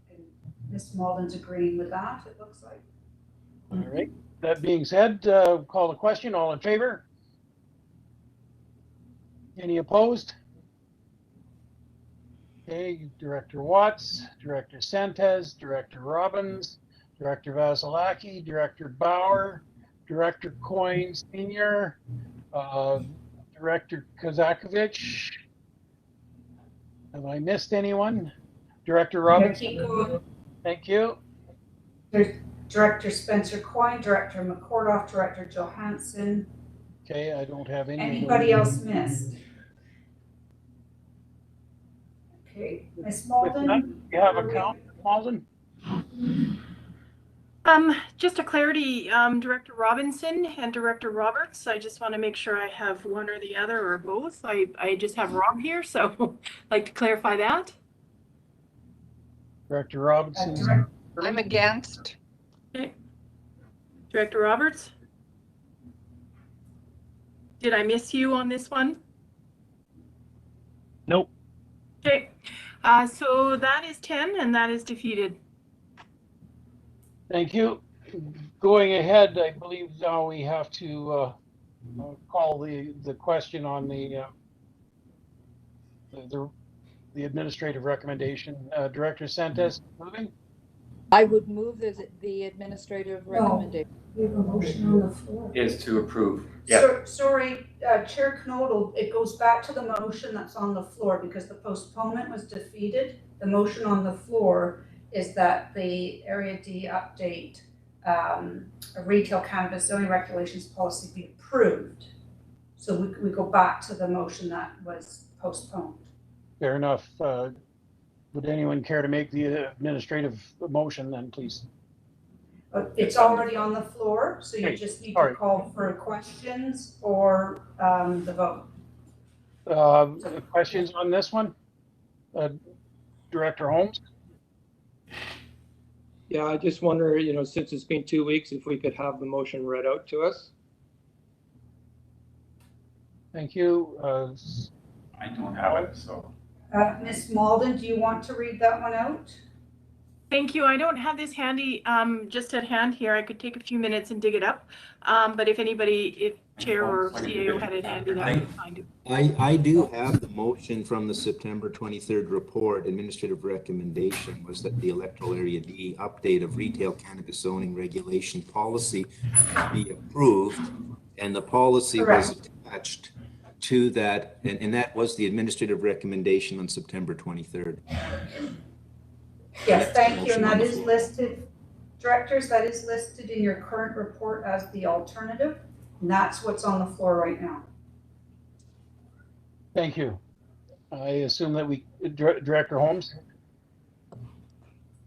So I think this is a fair motion. It provides staff the instruction not to deal with or not to provide any comment or recommendation to the government for the next 15 until such a time is reviewed. It does give an opportunity to appeal to the board, so it might be not exactly what Director Oberg wants, but I think it covers the intent of what we're trying to achieve here, and I think that should work until it's such a time that we do the review. And so I would support this motion. Thanks. Thank you, sir. Director Coyne Senior, did I see your hand up? Okay, Director Monteith, please. To the chair, I too support the motion. I think that we need to take due care in this process. I know that the whole thing is recently legal. It's a new business entrepreneurship. Everybody wants to try it. Everyone wants to get in the business of doing it. But Okanagan Falls is a very small community. And I think that before we do damage, and expect more people to take on that same risk, I think we need to evaluate it. So I do support the motion. I think that we do need to take our time on this. Thank you. Director Getton? Thank you, Chair. I'll vote in favor of this as well. It's what we've heard from the community, and we've had a great presentation earlier this morning from the Okanagan Falls Association. They have a vision. Director Olbrich is trying to honor that vision by doing this, and so I will be voting in favor of this as well. Thank you. Director Olbrich, I saw your hand. Oh, yeah, yes, and thank you to the chair. And I just wanted to thank Director Holmes for his comment, well stated. And I really appreciate the help of staff on this. The purpose for the postponement is to get some clarification. I'm satisfied that that's not going to happen, but I am grateful to this discussion. And I think Director Holmes stated my position, or not my position, but a position I agree with, and will be voting in favor of that motion. Thank you. Thank you. I'm not seeing any other questions. Don't exactly have a full screen here. But with that, if there are no other questions or comments from the board, let's call the question. All in favor? Opposed?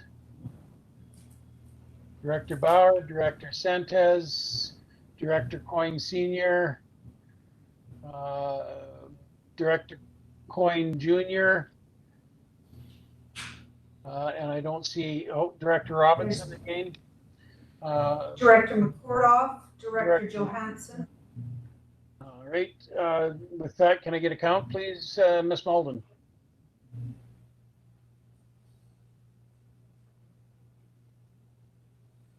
Thank you. I have 7. 7 opposed. Is there any others that I may have missed? You might care to read out the... Sure. Director Bauer, Director Sentes, Director Coyne, and Director Coyne, Director Robinson, Director McCordoff, and Director Johansson. Did we miss anyone? It doesn't look that way. Motion carries. Thank you very much. With that, I'm looking for a motion to move out of this committee. Director Olbrich, seconder, please. Director Trainer, all in favor? Thank you. Any opposed? Motion carries. Back to Chair Kovacevic. Thank you very much for your patience with me. Great. Thank you, Chair Knoll. Folks, we are a fair bit behind schedule, and we do have a delegation ready to go with community services. So I'm going to turn things over to Chair Bauer. Okay, thank you, Chair. It's not much time, so motion to approve the agenda. Director Watt, seconded Director Holmes. All in favor? Opposed? Moving on. CAO, delegation from South Okanagan Arts Society. Yeah, so it's just that, Mr. Chair. We'll just turn it right over to the presenters. Okay, I don't have any names, so if you would like to introduce yourself. Anybody there? Hello. Yes. Hello. It's Kim Limburner. I'm with SOS Arts. Okay, welcome. Are you the presenter or? Yes, I'm the presenter, and thank you very much for hearing our presentation. I'm here with Leighton McCarthy, our treasurer, and Cal Mickeljohn, our vice president. I'm not sure if Cal has been able to stay on the call or not, because he is, of course, at work, and he's trying his best to participate, but he may not be able to join us. Okay, go right ahead. Do you have a presentation or you just a verbal presentation? Yes, we have a presentation and we'll just begin that now. And we also want to start by thanking Augusto Romero of Recreational, Manager of Recreation Services, for keeping lines of communication with us open and working with us on ideas around arts and culture in the region. Okay, thank you. I just want to say your report, your 147-page report, very interesting. But as the chair mentioned earlier, we are way behind. So if you could stick to the essentials, that would be very great. Thank you. We'll certainly do that. We certainly couldn't cover everything that's in that document. Today, what we'd like to talk to you is just to provide you with an update on the environmental scan of arts and culture across the region. We've presented to you twice before. We began the work in spring of 2020, and we have completed our work effectively. However, because things continue to change, we have been updating the draft document over time. How long we'll continue to do that, we're not certain. We'd also like to talk to you about the possibility of a cultural strategy for the region and propose to you the creation or establishment of a regional cultural network.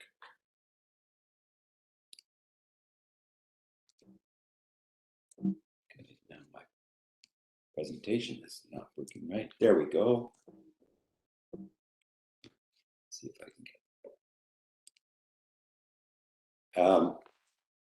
now we're at version 3.0 of the environmental scan, and I'd like to give you some ideas on information in the scan and some of the trends and developments in the region in the last year and a half. Of course, we're dealing now with an accelerated pace of change due to COVID, climate change, Indigenous communities, entrepreneurialism, and new investments in culture at the municipal level.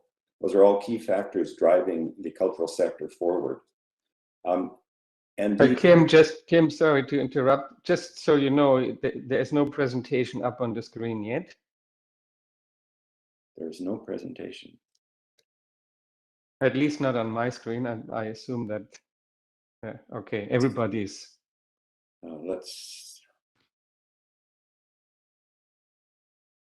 Yeah, you're on now. Thank you. Please forgive me. This is technology that I have not used before. We did do a test run, but obviously I missed something. It already happened before today, so not a problem. Sorry about that. So given the accelerated pace of change and the development of the cultural sector in the region, we think that points to a need for greater coordination and collaboration, as well as increasingly greater communication with stakeholders and investors in arts and culture in the region to help tackle what are really common challenges and opportunities of the diverse and many stakeholders here, driven by those things, of course, in particular at this time: COVID, climate change, Indigenous communities, entrepreneurialism, etc. The scan identified some gaps or some needs, and of these, the key are regional participation in arts and culture and cultural leadership, including the possibility of a cultural strategy for the region, a regional network to help tie together the far-flung communities of the region, regional promotion to amplify and to help contribute to the development of arts and culture in the region, and a lack of economic and statistical data, metrics, performance indicators, benchmarks, and comparators like per capita investment in culture, and the possible need for an economic impact study. Professionalization of the sector is also somewhat of an issue. The volunteer component of arts and culture in the region is substantial and exceptional.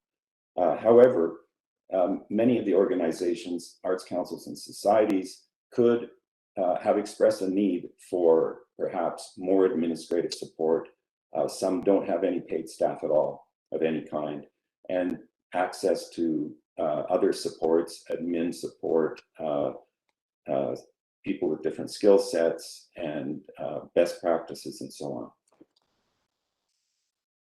So we think that right now, 2021 and 2022, and possibly into 2023, is an exceptional time of opportunity for the region.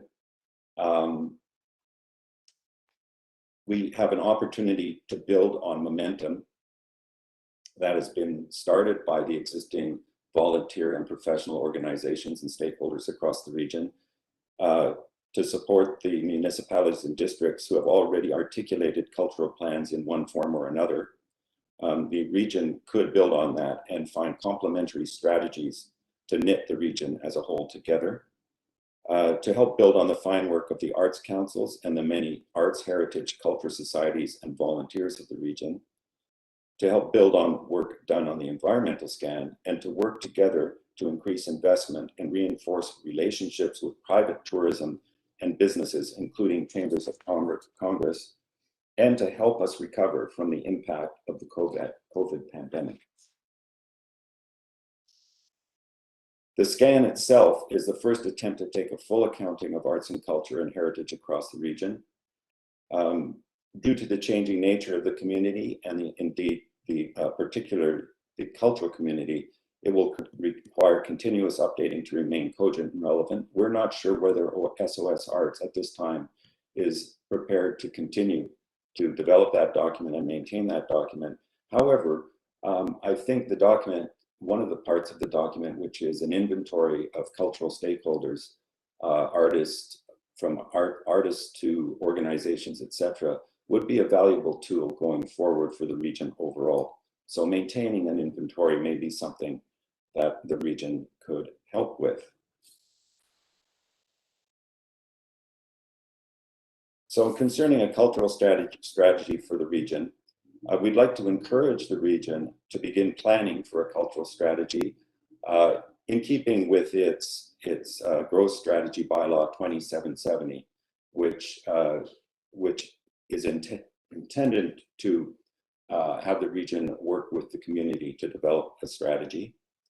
And of course, we would be happy to work with the region, with the staff of the region, to find a way forward for the planning of a regional cultural strategy.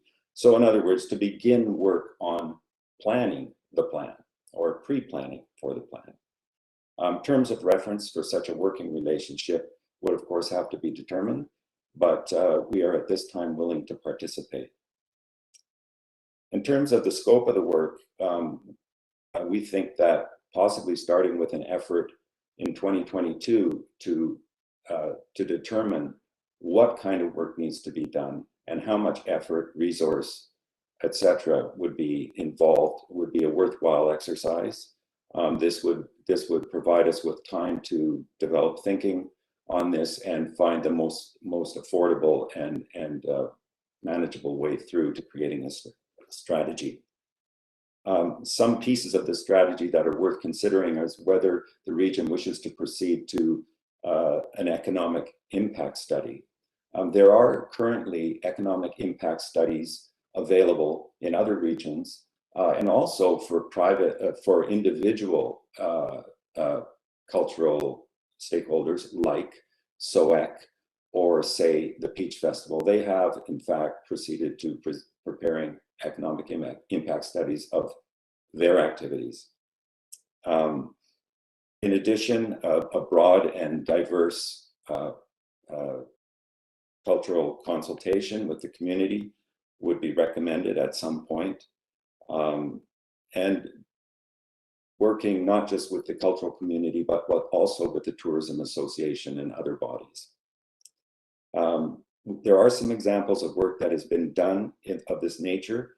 The District of Summerland, of course, produced a cultural plan largely through the efforts of stakeholders and volunteers. And of course, there have been plans in other regions such as and municipalities such as Kelowna. I've worked very in depth with cultural planning in Ottawa and the surrounding region. And so I'm looking at this from a lens of having seen some of the work that's been done and how much is involved in doing it. So we think that in terms of timelines, 2022 would be a great time to start. Any costs associated with that we would have to work out. We don't expect them. We expect costs at this point to be modest.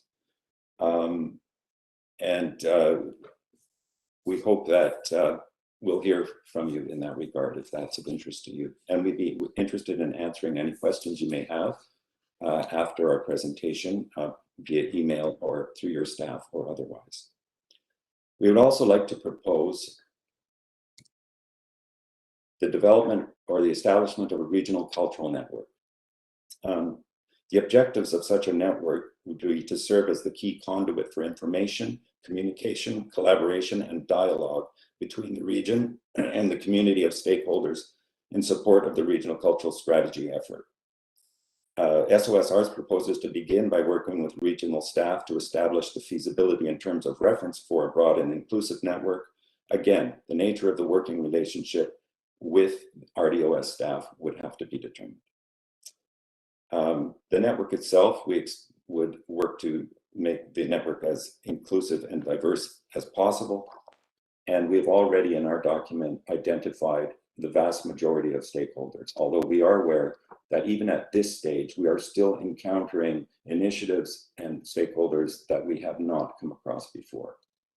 We estimate that we have captured about 95% of the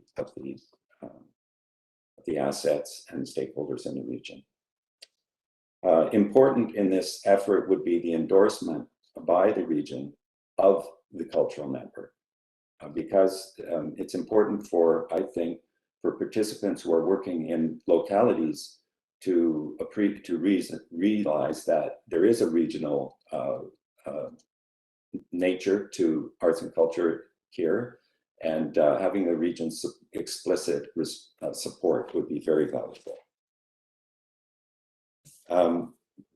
So that's what we have to offer today, and we're happy to take any questions at this time.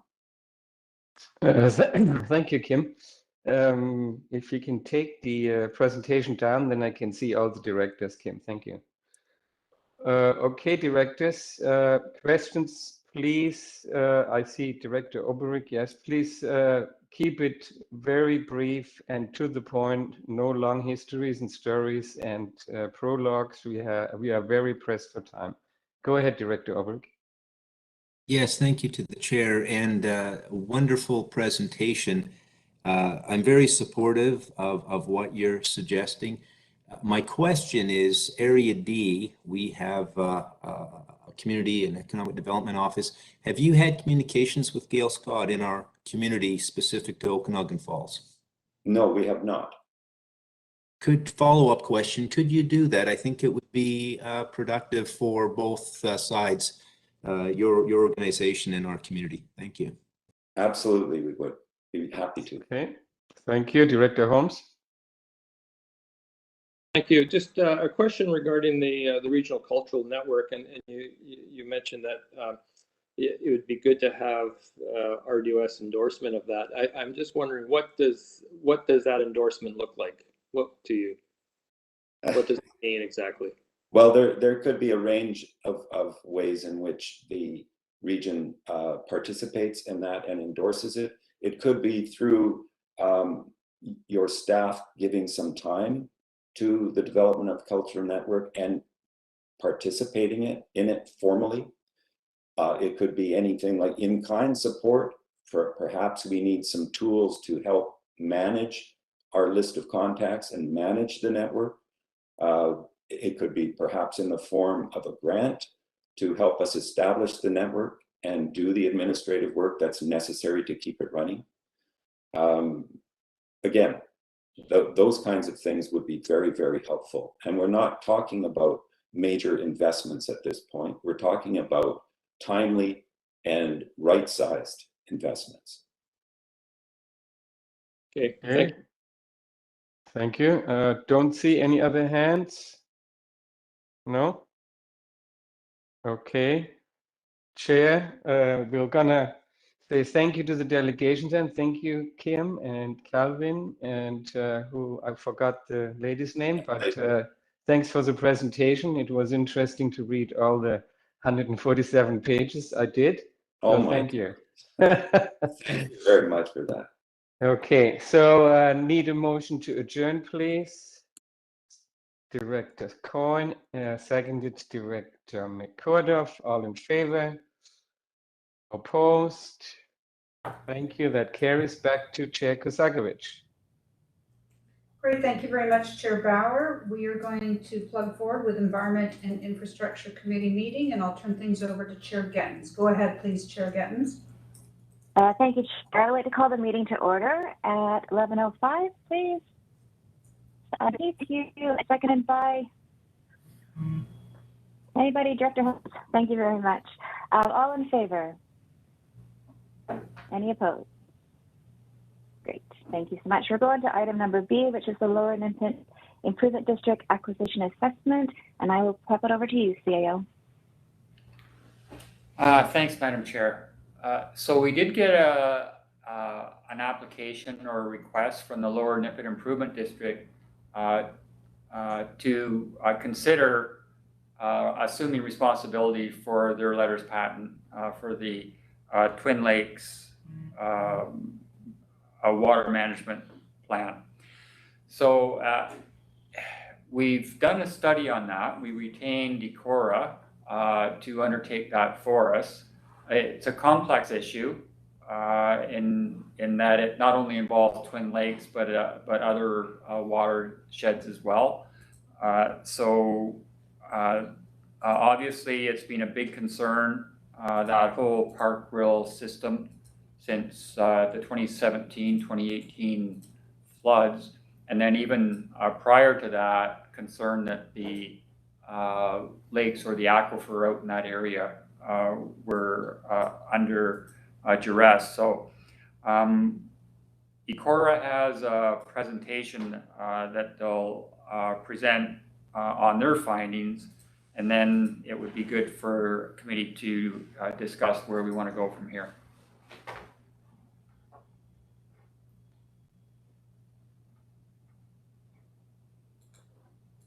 Yeah, thanks everyone.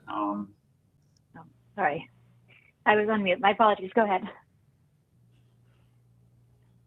Thanks everyone. Thanks to the Board of Directors for having me here today. My name is Barrett Van Vliet. I'm a hydrotechnical engineer with ECORA Engineering, and I was quite involved in executing this Lower Nipit Improvement District engineering assessment study.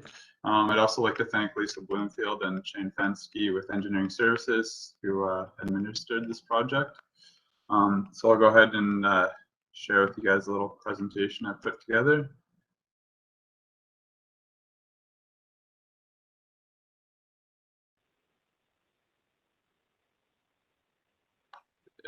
Everyone's able to see that okay? Thank you. Yep. Okay, so yeah, just a little bit of background. Lower Nipit Improvement District is located at Twin Lakes. Their main focus is around Lower Twin Lake. That's just to the west of Okanagan Falls there. And as per their letters patent, they're responsible for the acquisition, maintenance, and operation of works for the purpose of land improvement purposes. This is a bit of a broad title, but in recent years, they've had a primary focus on flood control and flood prevention. Currently, they protect 69 properties around the lake, and the issue presented to them with flood management is the fact that Lower Twin Lake does not have a natural outlet, and control of floodwaters is dictated by the pump that they have currently in place at the southeast corner of the lake, which is a 6-inch diameter outlet pump. In 2018, there was significant flooding that occurred at the lake. This impacted 33 properties and was one of the triggering points to which led to this study. And much discussion has been related to how that discharge from the lake from additional emergency pumping potentially worsened things in Park Grill. So that was explored in part of our study. So here I just have an overview of the system. You can see in the bottom left, Horn Creek. That's the primary inflow to the lake system that goes into Upper Twin Lake, which is controlled by a dam, which is operated by Nature's Trust. Water flows over the dam through a spillway during flood conditions into Turtle Pond, where it collects and flows through a Ministry of Transportation culvert under Eastview Road. That then spills into Lower Twin Lake, which of course is controlled by that 6-inch pump, which I discussed earlier, which discharges to Horn Creek. Currently, the operation approach that LNID takes to controlling flood levels in the lake is they have a gauge in which they monitor the rise and fall of the lake. They've established what they call a normal high water level, which once that is exceeded, they initiate pumping. And they'll continue pumping until they notice that water inflow from the Ministry of Transportation culvert stops and water levels are brought down to below that normal high water level. So here gives you a background of the process that we went through in preparing this study. The approach was in line with the framework laid out in the RDOS water and sewer utility acquisition policy, and I've noted there what sections each task aligned with. But yeah, essentially we initiated the project with an engineering assessment where we explored the condition and operation of the pump outlet and determined the capacity issues related to that and what kind of improvements you'd need to meet the capacity required to handle flood discharge. We then looked at financial assessment of the LNID finances, which included an audit of their financial history. And then we prepared an acquisition plan, which included some staff capacity assessment, and we established a yearly fee that would be required to improve the outlet works at the lake. As we worked through this project, there was an additional task that which was added, which was a technical memo in which we explored the impacts of the discharges from the lake into the Parkdale system and how that would look. So just to present to you here, we did review the condition of the existing infrastructure. It was fairly limited in scope, but most of the components were in good condition, except for the key piece, which is the pump, which was noted to be in quite poor condition and requiring repair or replacement in the next couple of years. So in order to establish what kind of upgrade we would need at the pump outlet as far as capacity goes, we looked at the 2018 flood event and we were able to estimate a 200-year event, and we upscaled that 2018 event to represent how that lake performs and fluctuates during a typical runoff period. So you can see there in the gray line, that was a 2018 event, and a 200-year event would be significantly higher flood levels with the black line. So looking at outlet improvements, we did look at pump improvement, which you can see here again, the water level on the left and over a duration on the bottom. The gray line is the capacity of the existing pump, which would not be able to keep water levels below the red line, which is the flood beginning elevation. And then the green line there is what our selected option was, which was a 12-inch pump, I believe 470 horsepower, so a significant increase from the existing pump there would be required to manage flood levels. Just to give you a comparison of the output of those pumps, the 6-inch pump would put out 60 liters per second, and the proposed improvement would put out 1,260 liters per second. We also looked at a gravity drainage solution, which would just be a culvert outlet with a sluice gate so that you could control water levels. Again, this is a similar plot which shows you how 3 options would manage the water levels and keep them below the flooding levels. So you can see there that the green line, which is the 800 millimeter pipe, would be the preferred solution, and that would have a similarly large discharge of 1,930 liters per second. So in order to evaluate these 2 options, we created an evaluation criteria which looked at 5 factors, which are the reliability of the replacement, the property impacts, constructability, the cost, and the operation requirements. And then we ranked each of those factors on a scale of 1 to 5, 5 being a high impact, 1 being a low impact. So you can see here on the left, we have the results of that evaluation. So for reliability, the pump was ranked to have a lesser reliability based on the fact that it is a mechanical system. It requires power. There's opportunity for failure, whereas the The culvert's fairly low tech. It's just gravity drainage. There shouldn't be an issue there. Property impacts were similar, but it was found that the culvert installation would have a larger excavation for installation, which would require additional right-of-way limits. Constructability, both would be simple excavation and installation of piping, so that would not be any more or less complex for each option. The costs were weighed. The pump was found to have a lower initial cost, but once you factored in operation costs, the net present value for that option actually ended up being lesser desirable, and the culvert installation was preferred. And then operation requirements, again, the culvert, you can kind of set it and forget it, whereas the pump, you have to be constantly monitoring to make sure it's operating properly. So that had a lesser or a higher ranking in that regard. So based on that evaluation, we determined that the culvert installation would be the preferred option. Here I just have some of the details on the cost breakdowns there. So again, you can see the replacement cost for the culvert would be significantly larger, but the average annual cost would be significantly lower. And that's represented through the net present value. For the preferred option, we did look at how that would turn into a long-term debt amortization. And using a 25-year term, we determined that the rate increase for LNID members would go from $300 a year to $1,385 a year, and this is without an infrastructure grant. To see how the infrastructure grant would impact those annual fees, we did look at a range of 50 to 75% grant funding, and you can see there that that'd be between $406 and $732 a year. But again, there's no grant that we've found to date that is really suited for this project, so there's no guarantee that we would be able to secure that grant funding.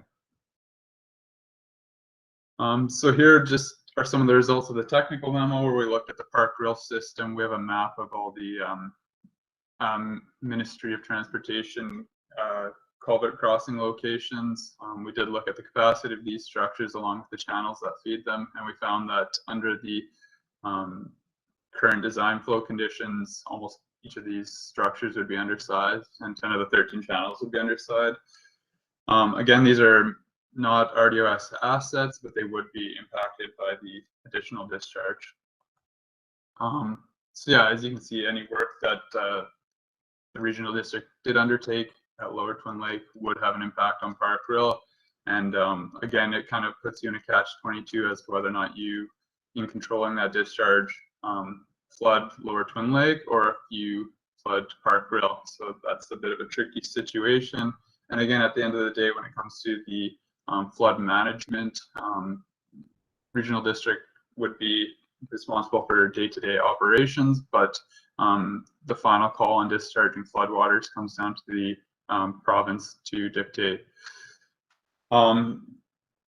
We did approach the Municipal Insurance Association to get their take on this, the liability of the impacts on Park Rail, and essentially at the end of the day, they mentioned that they agreed with our analysis and that the impact of private property as well as the natural habitat downstream is a notable liability. So here I've just summarized the findings of the report in general. The LNID infrastructure is significantly undersized and doesn't need to be upsized. However, the cost is quite significant. The preferred option is the culvert replacement. However, the downstream impacts could be significant if that is fully discharged, and there should be further study into the capacity of that downstream system. Again, the pump is on its last leg, so action on replacing or repairing the outlet should occur within the next 1 to 3 years. Funding, again, would not be secured through a grant unless a more relatable grant comes out in the future. But under current conditions, you'd be looking at $1,385 per year per member. And the liabilities of the impacts down the downstream system should be reviewed in further detail and be fully understood by the regional district. So as far as next steps go, in line with the board report that Lisa put together, if the board did want to proceed with this acquisition, the assessment findings would be presented to the LNID, an open house would be held, and a newsletter would be distributed to provide the facts with those residents. They would then vote to decide if they wish to proceed with the transfer, and then if the vote were successful, they would approve a borrowing bylaw and go forward with the dissolution of LNID. So I tried to get that out as quickly as possible, and conscious of your time there, but yeah, hopefully if you have any questions, I'd be happy to answer them for you. Great, thank you very much for the presentation. Director Knodel, over to you, please. Just what's the lifespan of the culvert as opposed to the pump? 25 years for the pump, but the culvert, I'm going to assume, would be a much shorter lifespan. Yeah, that's correct. For our net present value analysis, we used a 70-year lifespan on that piece of infrastructure. Thank you. Thank you very much. Director Monteith, please. To the chair, I would like to thank you for the amazing report. You have added a lot of clarity to a very complicated waterway. I've had many conversations with the residents at Twin Lakes, so I'm very familiar, and you definitely captured a lot of comments, questions, and concerns, and a lot of things were addressed. So I really appreciate your report, and it was very complete, and I'm very proud of it. So thank you. I would like to make a recommendation, and I would like to make the alternate recommendation, and that would be to continue the acquisition process of Lower Nippit Improvement District, and then I'd like to speak to it if possible. Thank you, Director. Is there a second? Director Obrecht seconded. I'll go back to you, Director Monteith.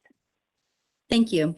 So as I mentioned, Lower Nippit Improvement District has done an amazing job, and I speak not in criticism of past directors' decisions or past trustees, I should say, sorry, and current, but I do feel that they're not possibly as qualified to look after this complicated situation. And Twin Lakes needs our support. They need our help. I'm going to reflect back to UBCM a few years ago, and Minister Robinson pulled me aside twice and spoke to me.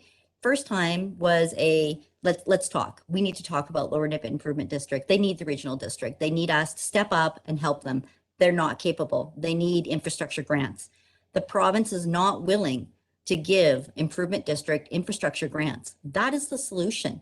We have a problem. We do an amazing job at doing reports, but we do nothing with them. We do a report, we put it on the shelf, and we never step forward. It's time that we do. And this is an opportunity to do that. We have a shovel-ready project. We have a community that's willing to change and wants to fix the problem that they have, that they've been dealing with for years. Here's their opportunity. They need us. So second conversation I had with Minister Robinson was she pulled MLA Larson and I aside, and both of them went at me and said, the regional district needs to do this. They don't have the professionals on hand. They need RDOS guidance. They need that. There's just no way for volunteers to continue handling such an important thing like water. And when we talk about flood mitigation, it's something that we deal with at the regional district constantly, and yet we're not stepping forward. Here's our chance to step forward and starting somewhere. So I do support creating a service and taking over LNID and making sure that we don't do any harm, that we're working together collaboratively, and whether that be with the entire park rail, whatever that looks like. But I do think we need to start. I also want to add too that the liability comments, and I do see them, and I am concerned, but I'm also concerned that LNID has had to address that as well, and they're not capable of handling that liability. And liability is resolved with having hydrologist, having that qualified staff to advise us, and then having the infrastructure grants to be able to address what's wrong. So I do think we need to move forward. The LNID did make a motion at their AGM to have this information come forward. I think we need to go in full circle. We need to bring that to them. The province has supported that by giving us a grant to do the conversion study. I mean, everything has been lined up for us to move forward, but the community does need to see that happen. So I just want to share that. Thank you, Director Monteith. Well said. I've got Director Bush, Kazakovich, and then Roberts. So Director Bush? Yeah, thanks. I'm just wondering if there was any thought to create like a water reservoir, maybe with the province, along with the province, upstream, which could not only benefit Twin Lake, but also reduce the flooding levels for Park Grill and could possibly help lower Twin Lake during a drought by releasing water during low water. I was just wondering if there's any thoughts considering that. Thank you, Director Bush. Brett? Yeah, no, we didn't look at the option of installing a water reservoir above the lake system. I imagine that would be within the Nature's Trust land, which may be a difficult venture to get through based on the protection of that land. But to answer your question, no, we didn't look at that option. Great. Thank you. Any follow-up, Director Bush? No? Okay. Yes, if a service was developed, so like would be included in that? Like would Park Grill be included in that too? Or I mean, because if it was just the Twin Lake area, the cost of service would be quite a bit, right? Thank you. Over to you, Brett. Yeah, so those annual fees that we presented there were based on just the contribution of the 69 properties, which are part of the LNID membership. So yeah, it would be a substantial cost there. Thank you. Director Kazakovich. Yes, thank you, Chair. CIO Newell has a comment, actually. Go ahead, CIO.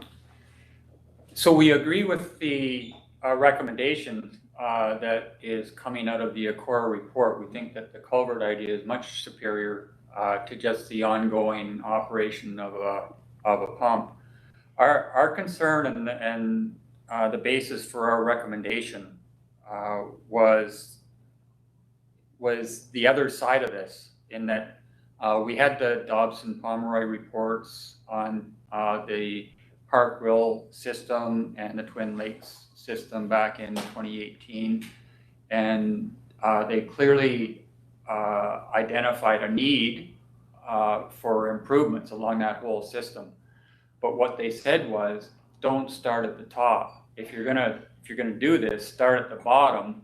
Don't dump more water down through Willowbrook and Sportsman's Bowl into Park Grill to the channel before you address getting the water out of that area into the channel. And clearly that was one of the hazards in 2017-18 was that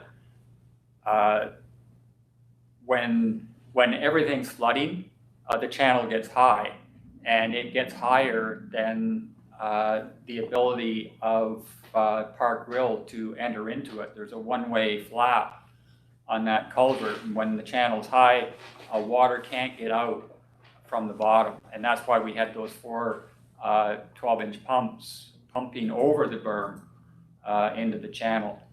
And in the meantime, a lot of damage was done to those houses down in the Park Grill area. It took out Sportsman's Bowl Road, and obviously Willowbrook was completely flooded.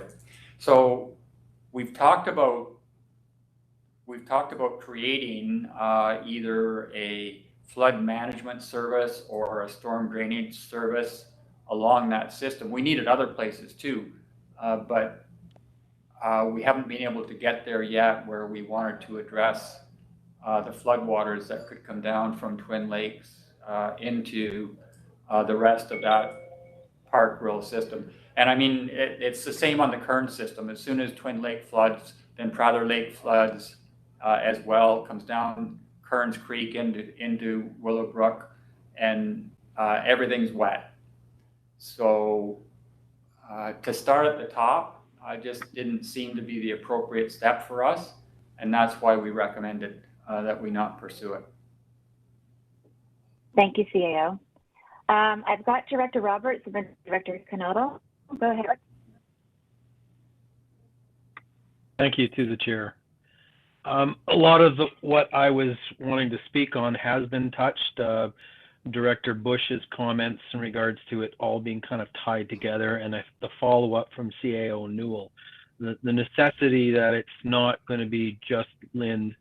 And I think we need to be looking at, as stated by the CAO, a complete package.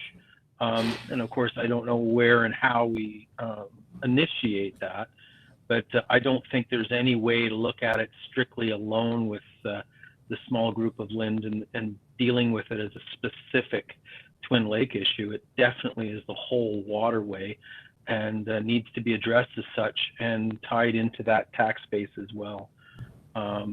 Looking forward to further discussion on this because it's truly important. Yeah, thank you, Director Roberts.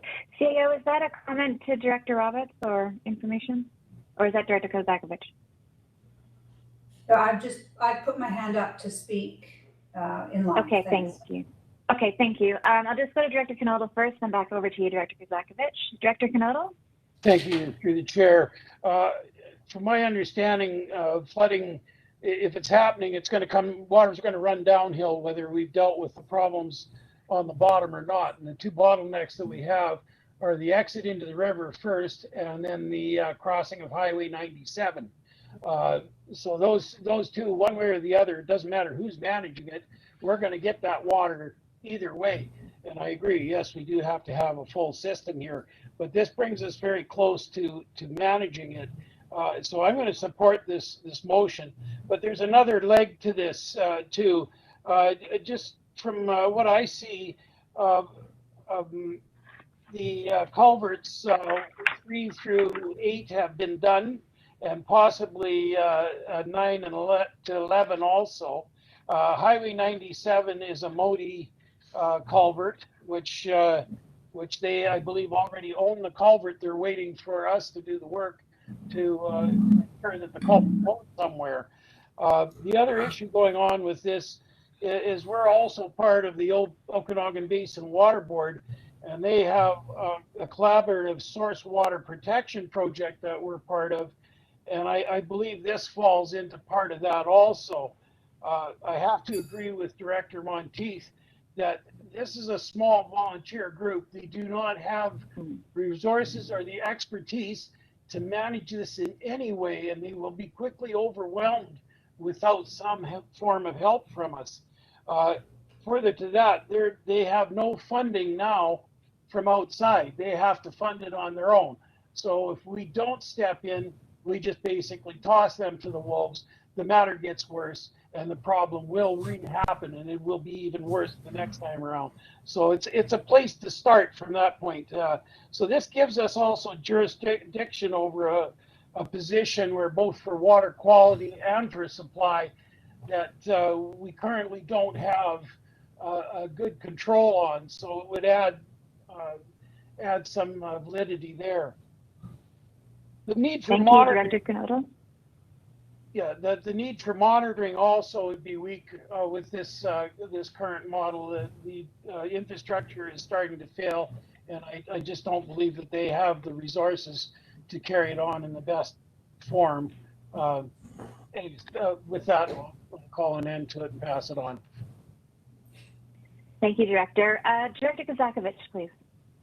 Yeah, thank you. So probably 3 years ago, 4 years ago, we at UBCM approached the ministry, Flinro, about the issues, and I think it was a good $8 million at the time. We talked to them about and had the mapping to do with all the flooding right through Willowbrook with Park Rail, asking them for help, and of course that hasn't happened. Doesn't mean it won't. It's probably something we really need to keep pressing forward on. I agree that Lower Nippet Improvement District needs help. This is beyond their abilities, and they need help. So My understanding from the report, should we move forward with this, the folks in that service area, well, we don't have we're gonna have to create a service. They're going to have to vote in favor of that and the borrowing is my understanding. So that may not happen. It's my understanding they may not vote in favor. They may not want to pay for this for 25 years. I'm not sure if grants can be obtained.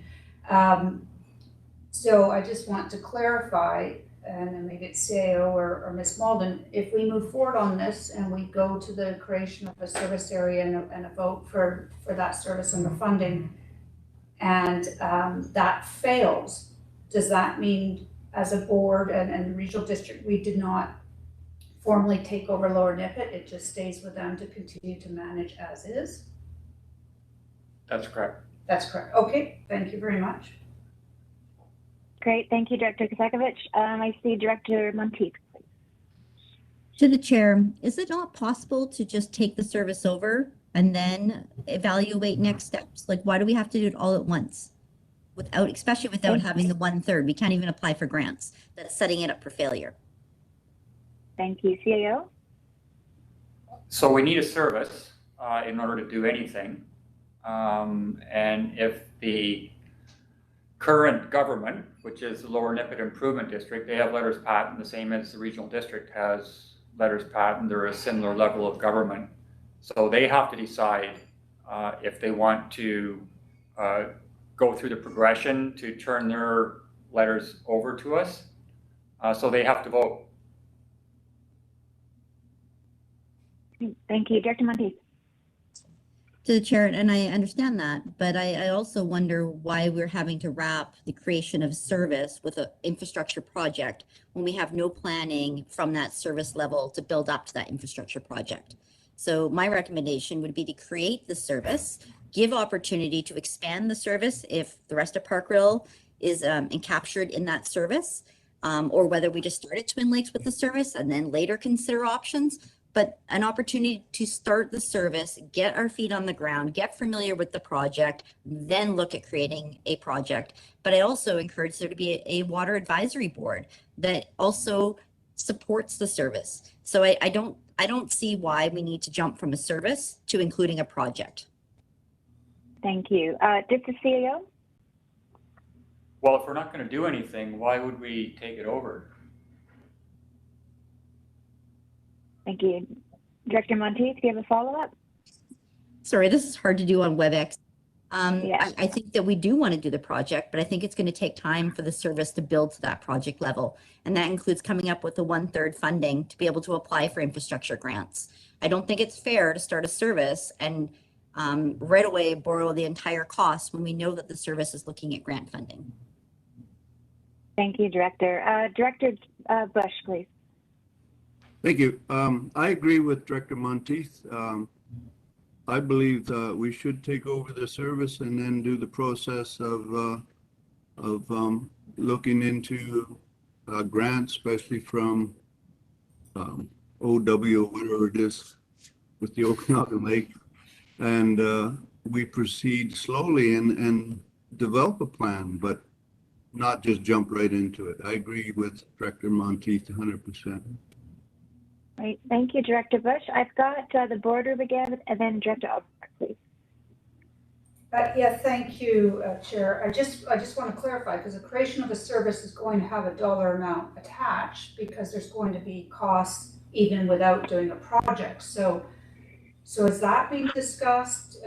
Do we know what that would be then? Or does Ms. Malden know what would be a minimum amount of funding to attach to a new service? Because the citizens voting need to know, you know, what they're going to be paying for. And what is this? Thank you. There'd be a ceiling, would there not, on that service creation? What is the CAO or Ms. Malden? I believe that would be the $5,500 a year that was estimated for annual operations. Okay, thank you. Thank you. Director Bush, is that a leftover hand? Okay, Director Albrecht and then Director Coyne Sr. Yes, thank you to the chair. And I support the motion, what Director Monteith has said. I really agree with Director Bush.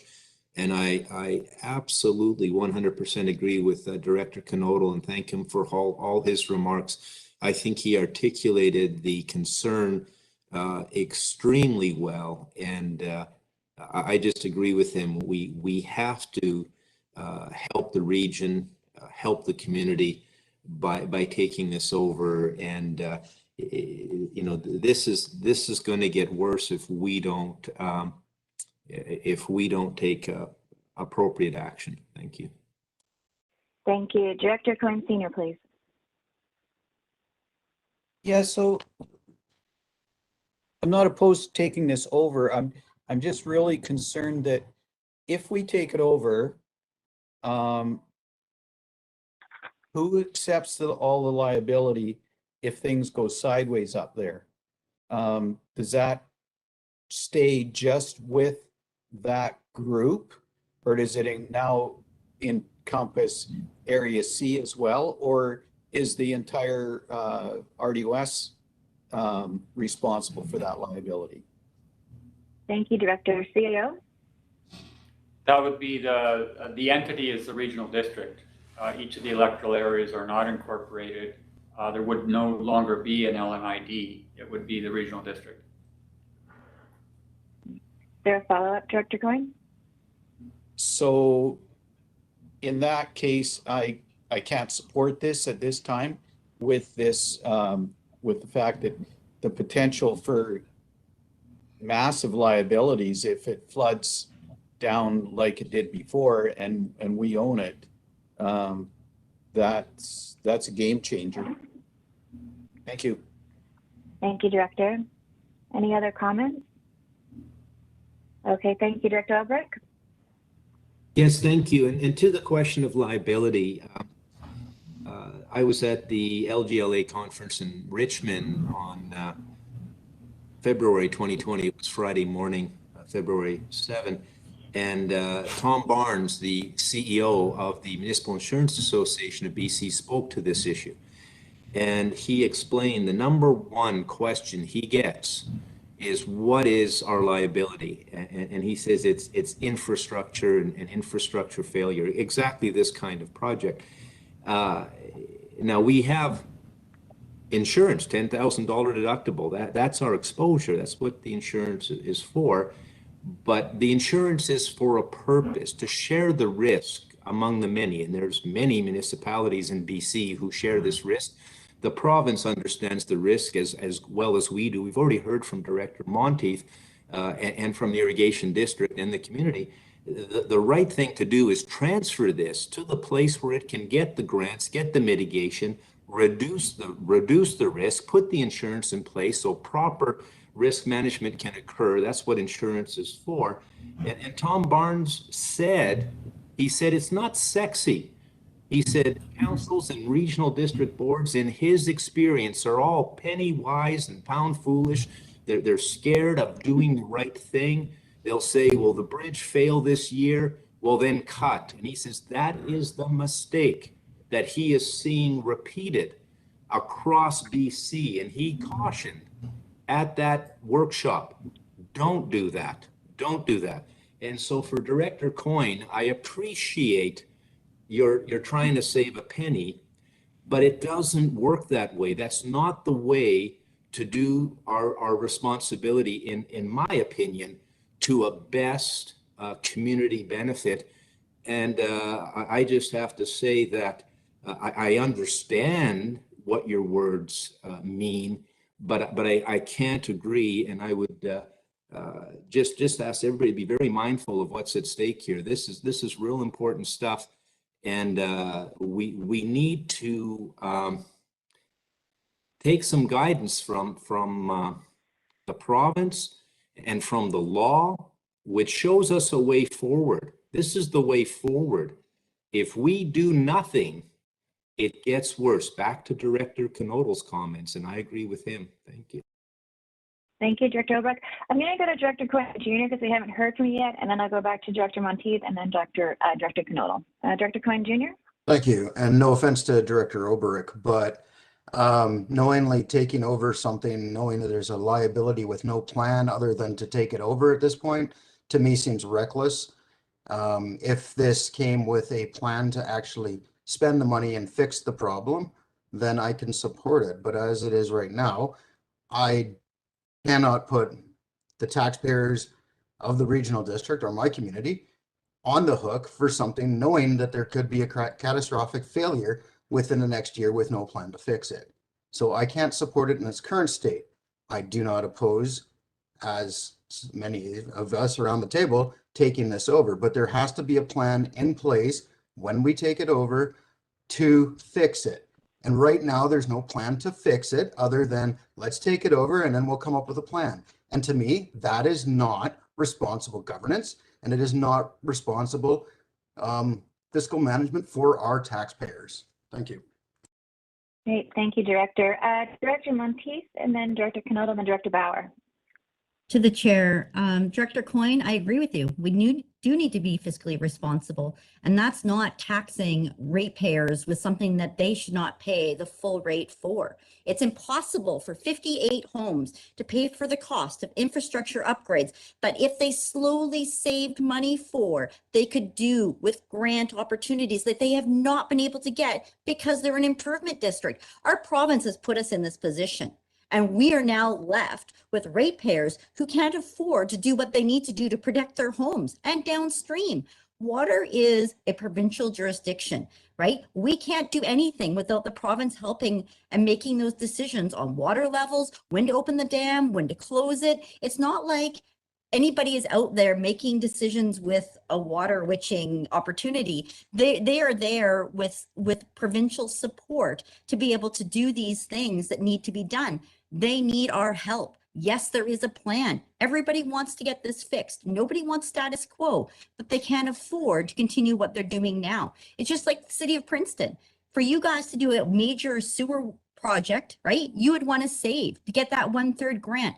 That's what Twin Lakes community is asking for. They're asking for the opportunity to be able to fund a project that's needed for their community, for the sustainability of their community and the water protection of the waterway that impacts many homes within the regional district. It's disappointing to hear that we would use liability as a concern to do the right thing. And this is the right thing, is to be able to slowly fund a service to be able to fix what's wrong. Thank you, Director Monteith. I'm just looking at the time. We've got about 13 minutes left. Director Coyne, do you have a comment back to that, or shall I loop back to you at the end? Yeah, I do. Those homes are still going to be the ones that are going to pay for it because the service will be to them. At the end of the day, they will be paying for it, not all the rest of the residents. But if we take it on without a plan to fix it prior, then we all are on the hook for it. That's the difference. Right now, the motion is to just take it on with no financial plan to fix it. If there was like I said, if we had a plan to fix it, then I could be in favor of it. But at this time, I cannot be in favor of something that does not have a plan to fix the problem. It's like taking on a beater and then saying, well, you know, I'm going to risk driving home with knowing that it might not make it there. That's the same thing. It's not going to work. So let's have a plan, just add to the motion that let's move forward with the financial part of it, and I can support it. But right now, I cannot support it. Thank you. I'm just going to check in with the boardroom. Is that CAO or is Director Kazakovich?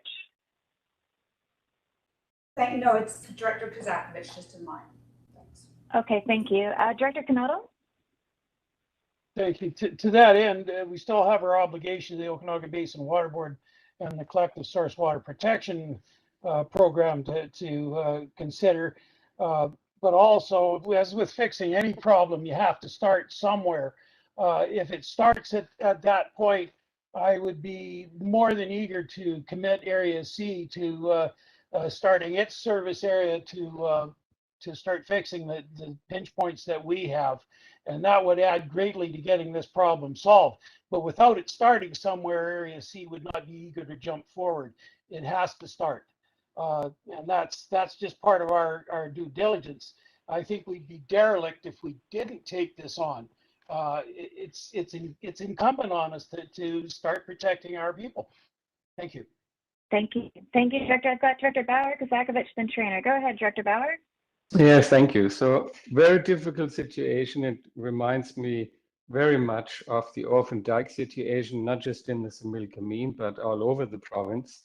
As soon as you do anything to the dike, you assume authority and then you are responsible for the rest of its life. And as a parallel analogy here, we cannot touch the dikes outside of Cairmears and Princeton, because if we create a service area, which we would have to, we don't have enough people to raise the funds it would take to fix the dike to make it flood-proof or flood mitigation. And that is a similar situation here. It's a service area you have to create, and you have to have that plan in place beforehand. You have to make sure that the people who are living there, you want to protect from flooding, are completely aware of what they're facing. That is what needs to be done. You cannot do it the other way around. It's just bad business. It's not just sort of this bad word of liability. It's a reality. Certain things, the province has to come in. I've been lobbying the province to do something with that dike for as long as I'm on council. And slowly we're getting there, very slowly. But we cannot take it over, and neither can we take over Twin Lakes or that water system before we have everything in place. Thank you. Thank you, Director. Director Kozakovich. Thank you. I'll be quick. I understand all sides of this issue, but I would be much more comfortable if we were moving forward with an actual plan. If we were voting that we were going to proceed with the recommended plan at I think it was 1.6 million, or even if we knew of a timeline. But if we take it over as it is now, and we have seen the flooding and we've seen what has happened for damage, I don't know what we're doing then, other than just taking on that liability. I would like to see a plan being implemented, and I could support that. Thank you. Thank you, Director. Director Traynor. Yeah, I just have a question for clarification. The motion that's on the table says continue with the acquisition process.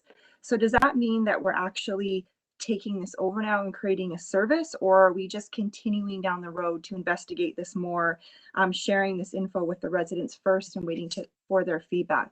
So I'm just wondering, like I said, does this motion just move us a little bit further along, or does it actually commit us to something at this point? Thank you, Director Traynor. CAO? Yeah, so this would be our commitment to both the province and to LNID that if they dissolve, we'll take on the service. Thank you. Director Monteith, I saw you had your hand up. To the chair, there is a plan, and the plan is to come up with the 1/3 so they can apply for funding. They cannot afford to pay the $1,300 a year for 25 years, whatever it is. It's not fair to those ratepayers. There's no difference in liability in waiting for a plan to unfold so that they can do this right. And once it's an RDOS service, there's opportunities. Gas tax, there's opportunities to help fund the service, but to not do anything is detrimental. Thank you, Director. So Director Traynor, is that a leftover hand or a follow-up question? Follow-up. Okay. Leftover? It's leftover, yeah. Okay, thank you. So I see that boardroom has their hand up again, and we do have a motion on the floor. So I'll go over to the boardroom again. Oh, thank you, Chair. I just wanted to respond to Director Monteith. You could go ahead and use Community Works gas tax funds right now with Lower Nippit Improvement District, could you not? CAO? Or Ms. Malden, is there? Well, no, I was waiting for the real chair to ask me.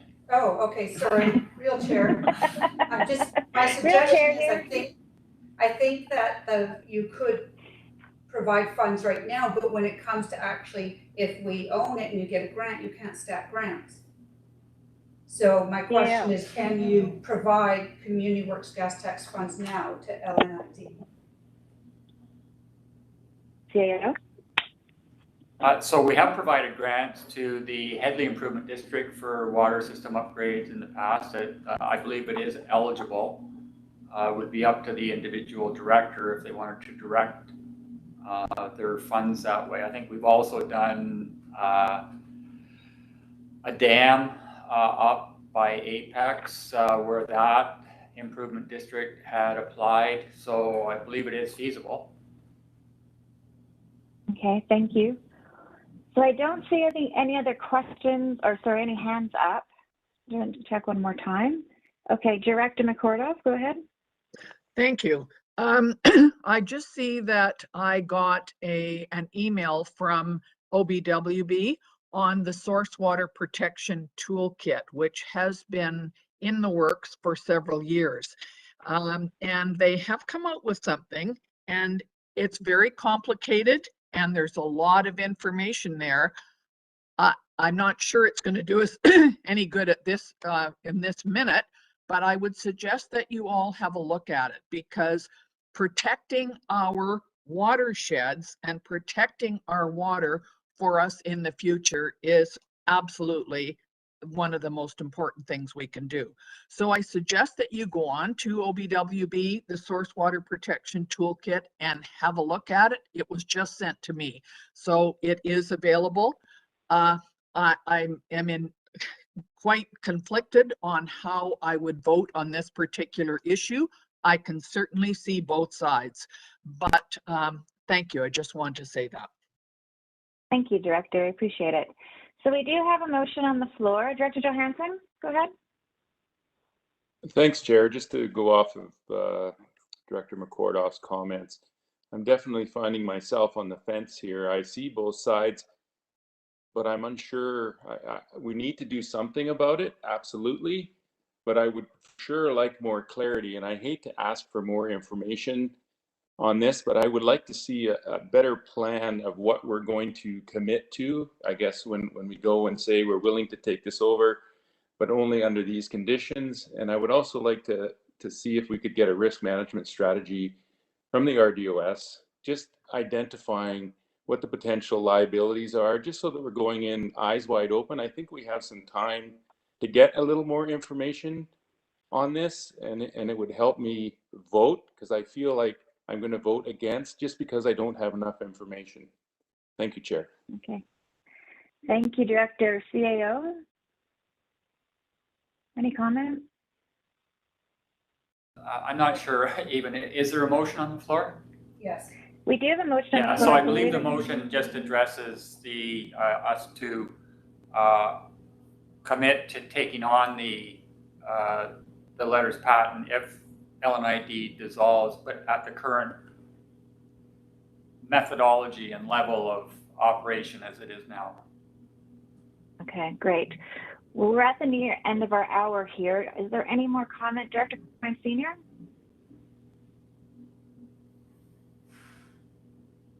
Could we possibly at this point, I know we're getting late in the game here, postpone this for a month or so till we can get the information that Director Johansson just led us to believe that we need? Because I totally agree with him that this is a massive undertaking.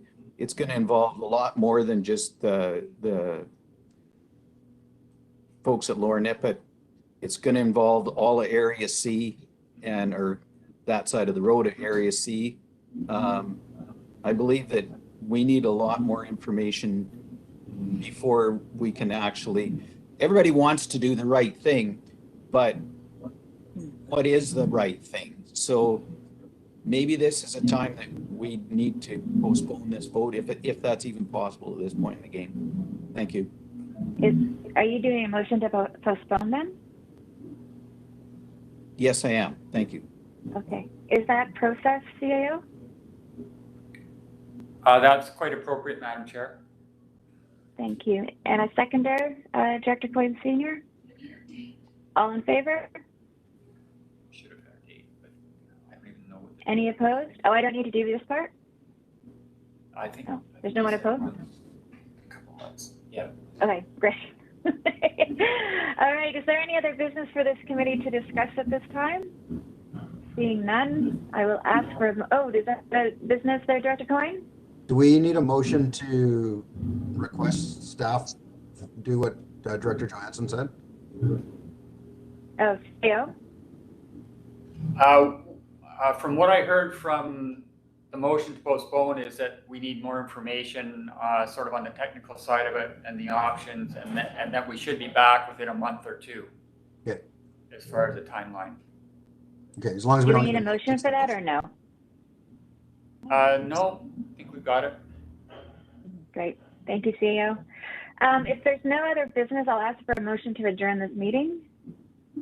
Great. Thank you, Director Bush. Seconded, Director Trainer. All in favor? Any opposed?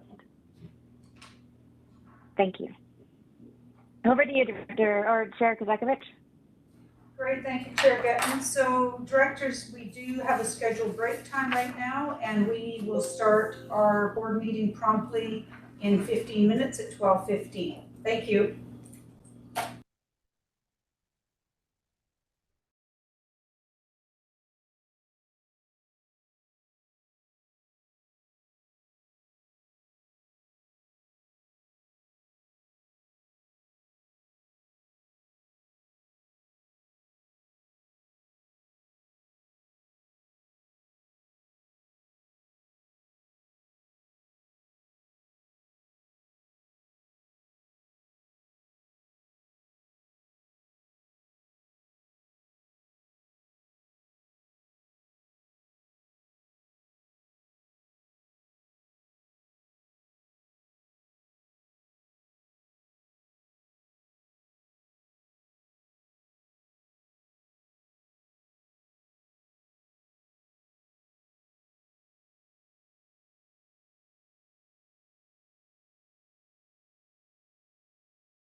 Okay, good afternoon, directors. We're going to get started with the regular board meeting. I ask that you have a look at your agendas and let me know if there's anything you'd like removed from the consent agenda. Now is the only opportunity to pull an item from consent agenda. Okay. I am not seeing any hands up. Therefore, I'm looking for a motion to approve the agenda as presented. Director Bush, followed by Director Gettens. I'll call the question. All in favor? Anybody opposed? Motion carries. And I'm looking for a motion to approve the consent agenda corporate issues. Moved by Director Gettens, seconded by Director Coyne Sr. Call the question. All in favor? Thank you. Has can come down. Anyone opposed? Motion carries, and that takes us down to consent agenda development services. Looking for a motion.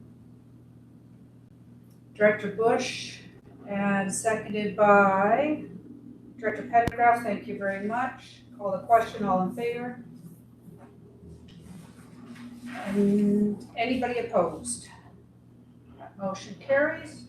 That takes us to item B, development services, untidy unsightly bylaw enforcement at 4908 10th Avenue in Okanagan Falls, CAO.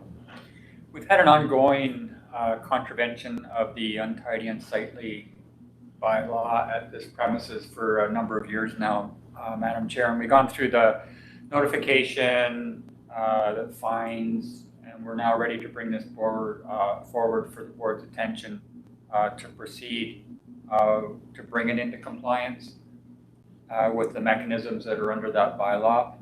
And we'll just turn this over to Ms. Miller, and she can present more details, Madam Chair. Okay, thank you very much. Do we have Ms. Miller on the line? Yes, I'm here. Good afternoon. So as CAO Newell mentioned, this file goes back for quite some time. Initially back to 2012, and the most recent complaint is to August 2017.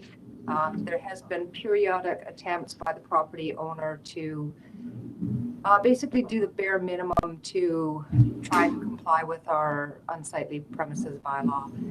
But over the years, it's just deteriorated to the point where something needs to be done to bring the property into compliance. The property is vacant. There's signs that other people are occasionally residing in the property, doing some damage, spraying graffiti, leaving debris strewn about, and the shrubbery and yard is quite overgrown. So we haven't had any recent communications with the property owner. So I'm not sure if he's in attendance or not, but that is the basic gist of our enforcement plan. Okay, thank you very much, Ms. Miller. I'm going to go to Director Obrick. Yes, thank you to the chair and to staff. I'd like to move the administrative recommendation, please. Okay, thank you. And is there a seconder? Director Pendergraft is seconding. Thank you very much. So since this is a negative recommendation, I'd like to inquire if the property owner or an agent is on the line and wishes to speak to this. So just having a look here, I see a few names I don't recognize. If you are on the line, please unmute yourself and speak up. Do you see someone, Danny? No, they can't unmute. We have to get them to raise a hand. Okay, or if you could click raise hand button, please.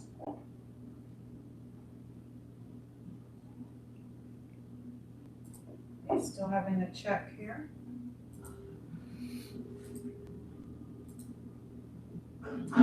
Okay, not seeing anybody. Okay, I'll go back to the board of directors. Are there any questions or comments?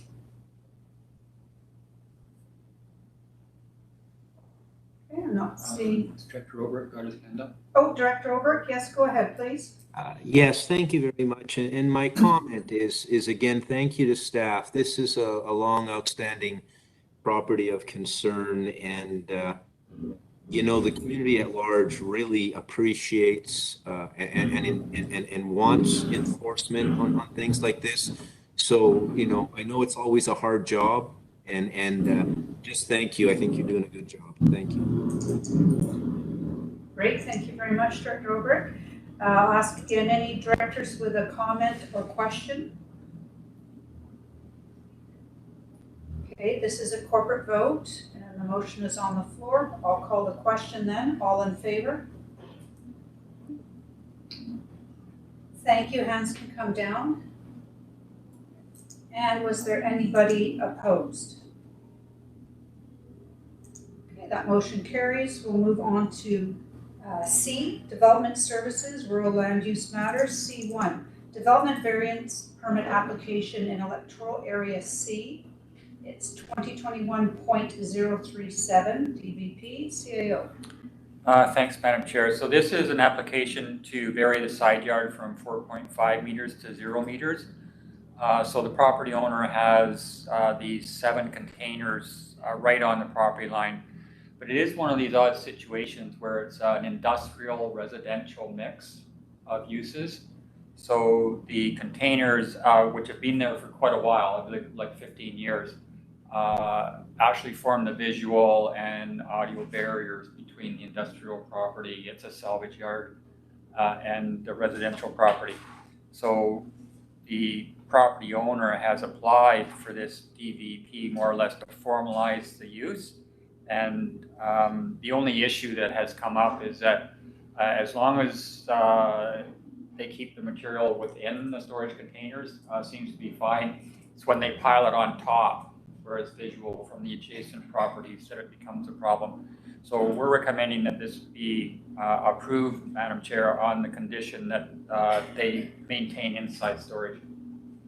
Okay, great. Thank you very much. I'll go to Director Knodel. Thank you. Yes, I'll move the administrative recommendation. Okay, thank you.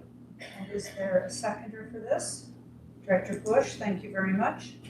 And any questions or concerns? This is a rural vote. I'm not seeing any hands up. I'll therefore call the question. All in favor? Thank you. Hands can come down. Anybody opposed? That motion carries. We'll go to C2, Town of Vesuvius Regional Context Statement, CAO. So whenever a member of a regional growth strategy does an OCP review or revision, they're required to submit a new regional context statement. And so the town of Vesuvius is, I have to make sure I get that pronunciation right, or Director McCortoff will be after me. It's a Vesuvius. So they have undertaken a review, and they have submitted a regional context statement to us for approval, Madam Chair. Okay, thank you. Let's see, we don't see Director McCortoff. We'll go to Director Pendergraft.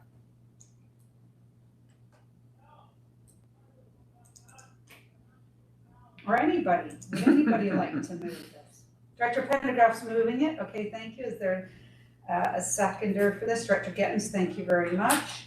Are there any questions or comments? This is a rural vote. I'll call the question then. All in favor? Thank you. Hands can come down. And anybody opposed? Okay, that motion carries.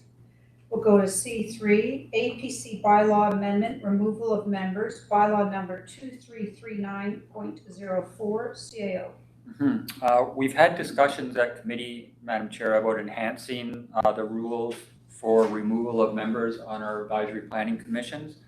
And we discussed that it would be appropriate if somebody was missing 3 consecutive meetings, that then the director could bring forward a resolution to have them removed. Which the board can do at any time. And we're recommending that this amendment get first, second, third, and adoption, Madam Chair. Okay, thank you. Director Gittins, are you moving this? Yes, okay, thank you. Director Roberts, I see you're seconding. Any questions or comments?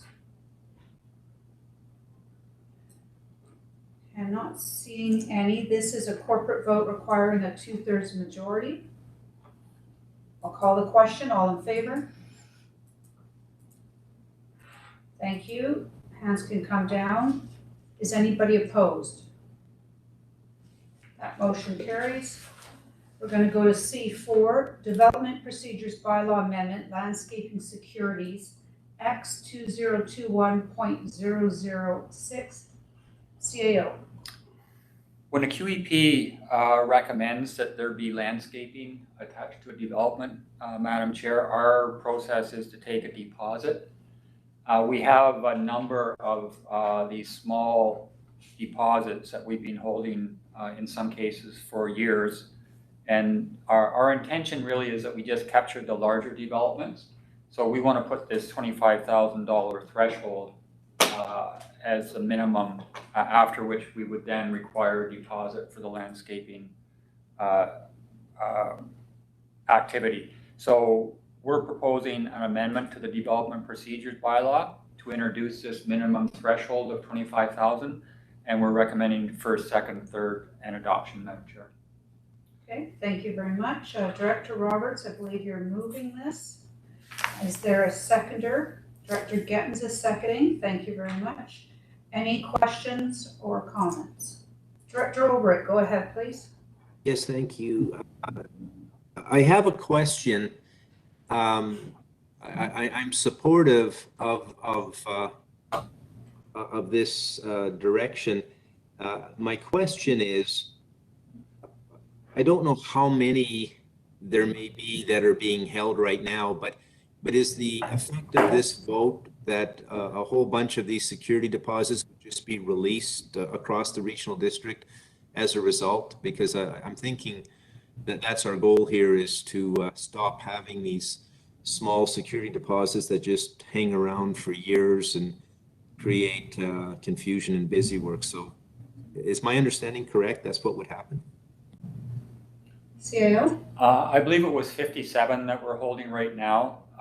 So yeah, the idea is that we would return all of those under 25,000 so that we didn't have to administer them anymore. For most of these small developments, it's just a matter the developer considers it a business expense, so they pay the deposit and then just forget about it, and we're left holding it as a deposit, or they just we don't usually use the deposit to do any work, so it just remains in the system. So yeah, that would be the case. Okay, thank you. Any other questions or comments? This is a roll vote requiring a 2/3 majority. I'll call the question. All in favor? Hands can come down. Anybody opposed? That motion carries. We're going to go down to D, Finance, D1, Electoral Area I, Community Grant and Aid, CAO. Director Monteith has indicated she'd like to award 3 grants, all to the Clean Community Association for work around the community. Totals up to about $37.95, which she certainly has available in her account. We're recommending that these 3 grants be approved, Madam Chair. Okay, I see Director Monteith has a hand up. Go ahead, Director Monteith. To the chair, I am a director on the Clean Community Association, so I am going to remove myself from this vote. Okay, thank you. So when we're done, maybe somebody could text Director Monteith to rejoin us. I'm going to go to Director Gettens. I'll move this recommendation, please. Okay, thank you. Is there a seconder on this? Director Traynor is seconding. Any questions or concerns? Okay, just having a look. Director Gettens, go ahead, please. Yeah, I'm just curious, maybe just summary here. Is this, I hadn't remember receiving this before for community grants. Do we always get this information? Because I don't know if I've seen this for Area F before. Or is it just because it's all going to one organization? Do you mean the documents used, the grant and aid forms? Yeah, don't we all, is this different than the rural grant? the rural area grant? My understanding is this is the rural grant and aid application. It's just normally electoral area directors receive it directly, but since Director Monteith is on the Canadian Community Association, it's brought forward this way so that she's at Okay, arm's I length. understand that. So, is there anything further, CAO? No, that's it. Yeah, so she wants to be kept separate from this. That's why we're seeing it at the board table. Okay, thank you. I do have a little bit of a concern with the third one on here in that we're taking grant and aid funds, which are taxpayer dollars, and utilizing them to do specific works on private property. That is always a challenge for me to take taxpayer dollars and do work on somebody else's private property. I know in many areas we have properties that need to be fire smarted. People need to remove down trees and do cleanup work, and that's their responsibility. I understand the information in the grant application, why they've gone this route, but that I'm a little bit uncomfortable with that. But I'd like to hear what other people have to say. I've got Director Roberts and then Director Spencer Coyne. Go ahead, Director Roberts. Thank you to the chair.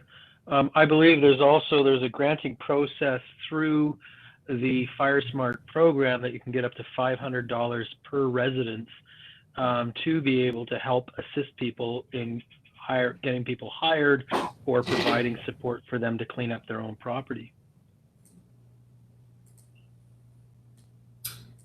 Yeah, and I'm not 100% sure on that. CAO, do you know? We have been doing grant work on that. In this case, it was just the Clayton Community Association applied for a rural projects grant and to do that work. So. Okay, thank you. Director Spencer Coyne. Well, I think CEO may have just answered that.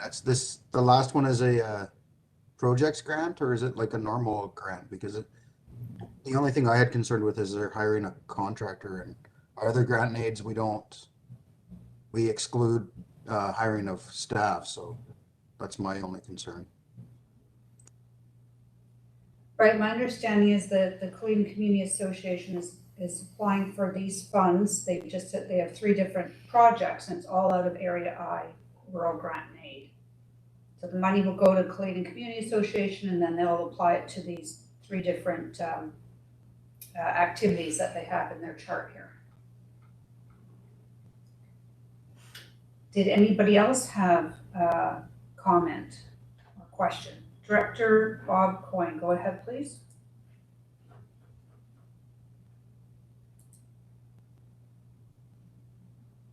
You're on mute still, Director Coyne.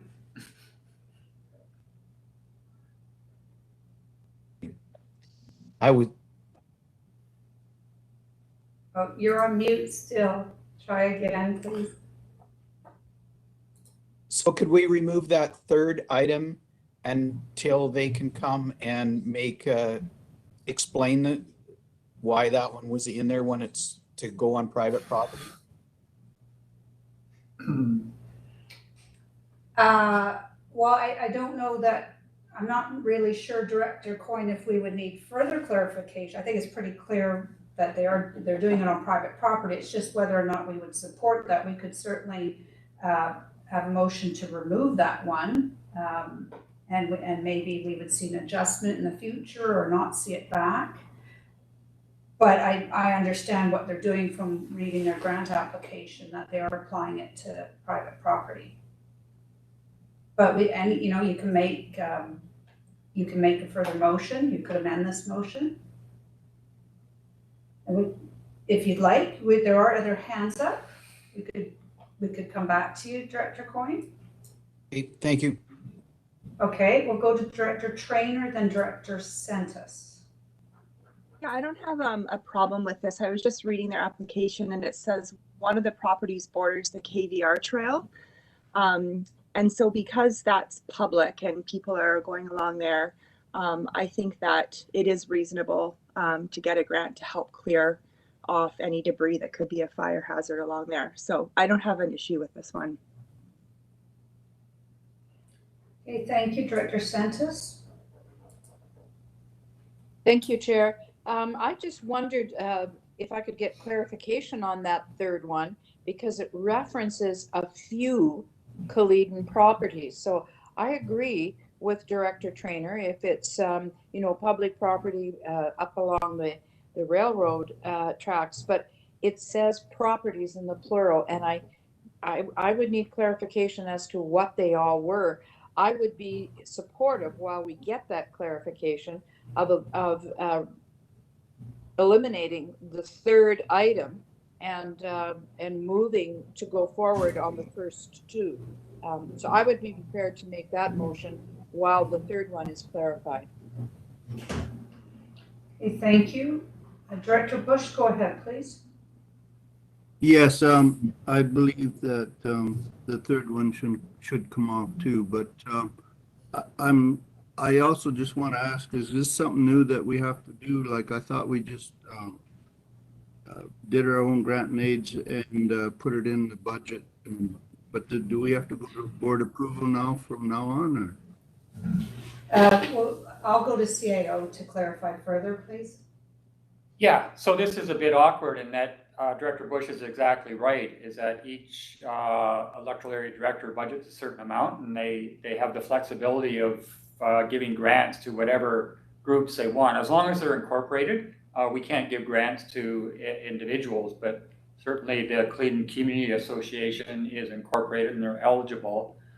If Director Monteith was not a director on the Kaleden Community Association, this would not come to the board. She'd just go ahead and issue the grants as every other electoral area director would do.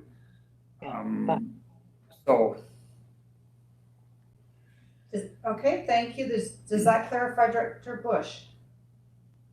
Yes, okay, thank you. Are there other questions, comments, suggestions? Director Bob Coyne, go ahead, please. Oh, you're muted again. So with that, does that, I missed the kind of the flow there. So does Director Santos' motion, it's been moved and seconded that the third item be taken off? No, we don't have another motion on the floor right now. Currently we have the motion on the floor is for the board to approve all of these that are listed under the area I grant name. So that's currently what we have on the floor. I see more hands up. Seconded? Has it been seconded? No. I didn't think so. It needs a second. Okay, I'm going to go back to Director Santos then, because I didn't take that as a formal motion. Sorry, Director Santos, when you were speaking. So if you're making a formal motion, then please go ahead and restate it. I apologize, Madam Chair. Yes, it is a formal motion to remove the third request from the application, and Ms. Malden can help with the wordsmithing. It will just address the first and second requests, but remove the third one. Okay, so we're amending the motion to remove the third item on the chart that's in your reports, correct? No, well, that was my original motion. I don't think it needs amending. Well, we already had a motion on the floor. Oh, I'm sorry, all I didn't realize three. that. Okay. Am I correct, Ms. Malden, that we are doing an amendment then to the main motion to remove the third item?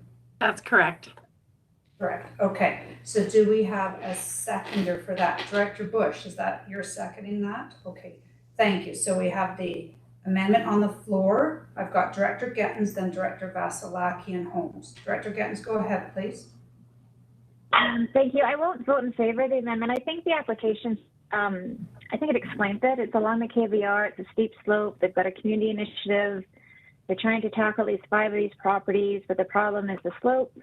This is a great idea. It'd be great to do along the KVR in Greater Westmount. I think it's just getting neighbors to work together to tackle a difficult job that a lot of our neighbors can't just do on their own. So I won't vote in favor of the amendment. I'm okay with this one. Okay, thank you. Director Vasilaki, go ahead, please. Thank you, and to the chair, I don't understand why we are objecting to something that the director of that area wants and has the funds in place to make these grants. That's what those grants are for. If the director believes that's in the best interest of the safety of their community, who are we to say, no, you can't take those safety issues? And I do have concerns when we start to second guess what a director of a certain rural area wants to do in their own community. I don't want directors of this board to interfere with what the city of Penticton wants to do within the city of Penticton. So I won't be supporting this motion. Thank you. Thank you. Director Holmes, go ahead, please. Yeah, thank you. Yeah, I think it's a bit of a leap to remove that item entirely, as opposed to remove it until we have further information, which some of the directors feel they might need. I personally think I have enough information to make a decision, so I won't be supporting this. So. Okay, thank you, Director Spencer Coyne. Yeah, I just wanted to reply to Director Vasilaki. The difference here is that the director who brought this forward is also in conflict of interest because it's the organization that she sits on that is asking for the money. And that's the difference between this and what the city of Penticton might be doing, or, you know, area, you know, G or something. There's a personal conflict with this, and that's why it's come in front of us, unlike every other regional or rural grant. Okay, thank you. And just to throw my 2 cents in again, I fully understand this project and the need for it. There's no doubt about it. And yes, it borders public land, the KVR. I think it just is a slippery slope to you, because I can cite 50 properties in Area E all along the KVR that need cleanup work done. All along, including my own actually, needs extensive cleanup work. But to take taxpayer dollars and spend it just on some private properties to do cleanup work, I do have a problem with, and my hope would be that they find a different way of doing this. However, let's see what others have to say. I believe Director Obrecht, do you still have a comment? And then Director Vasilaki again. Go ahead, Director Obrecht. Yes, thank you. And I agree, it is a slippery slope. I think technically that's the issue, is it's kind of a slippery slope, and the community is concerned. I can speak from the Area D perspective because we have this KVR trail going through our area as well. And numerous members of our community have expressed concern about fire smart and mitigation and prevention. We've indeed had community members bring forth concerns about staff leaving materials adjacent to their properties when they're working on the KVR, which creates a fire risk. And we've brought these concerns forth, and we've gotten those materials removed. But I also am sensitive to the balancing of considerations here. But I'm not going to support the motion for amendment. I think the benefit to this community and to the greater region is significant.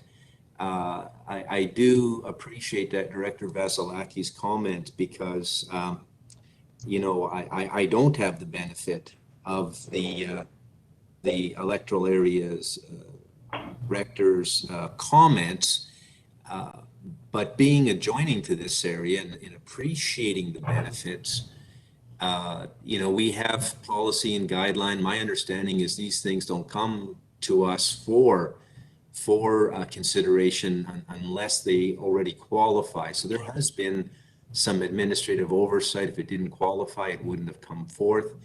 now that it's come forth, I'm okay with the request, given that there is a tremendous benefit to the public lands, a tremendous benefit to the region. It looks to me to be in accordance with our policy, and so I won't be supporting the motion. Thank you. Okay, thank you. Director Gettens, go ahead, please. Or sorry, Director Vasilaki, then Gettens. Go ahead, Director Vasilaki. Thank you. I'd like to respond to the what Director Coyne about a conflict of interest. That's why she excused herself from the discussion. And the discussion is between the remaining 18 members of the board. I belong to many, many boards in the city of Penticton and nonprofit organizations that bring requests to the city of Penticton, but I leave the meeting every time it comes forward. That has to do with the Rotary Club, Lions Club, when it has to do with liquor or nightclubs, restaurants, I always excuse myself.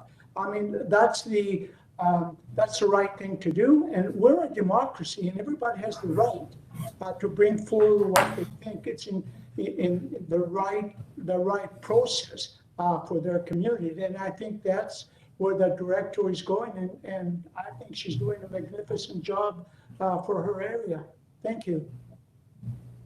Thank you. Next up, Director Gettens, go ahead, please. Thank you for the chair. So this money is to be used for non-volunteer costs such as a certified faller, bin rental, and canvas bags for debris removal. This area was identified as a community threat on their Fire Smart assessment a couple of years ago. I really think that we just got to, well, she's one member on this Caledon Association. If they've got the volunteers organized to do the work, now's the time that they should be doing it at this time of year. So again, I fully support this, and I agree with Director Vasilaki. Director Monteith is doing the right thing by removing herself, and again, she's just one person on that board as well, and I think she's doing okay here. So I won't support.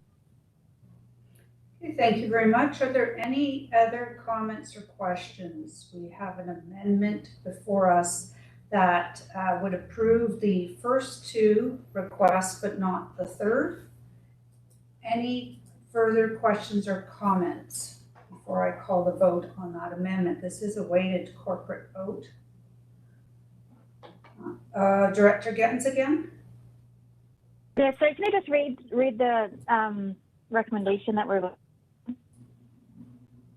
Ms. Malden, are you able to read that out, please?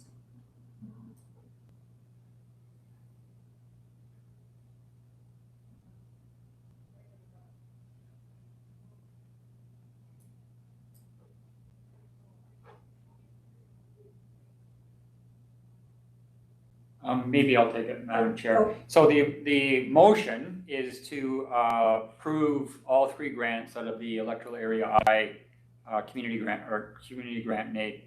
The amendment is to remove recommendation number 3, which is the hire a local contractor to help with fire mitigation. So you're on the amendment, right. And then if the amendment is passed, you'd go back to the main motion absent number 3 if you vote to take it off. Okay, so does everyone understand the amendment that you're currently voting on? It's just removing the third item. Okay, so I'm going to call the question on the removal of the third item. All in favor? Okay, thank you. Hands can come down, and who's opposed? And keep your hands up, please.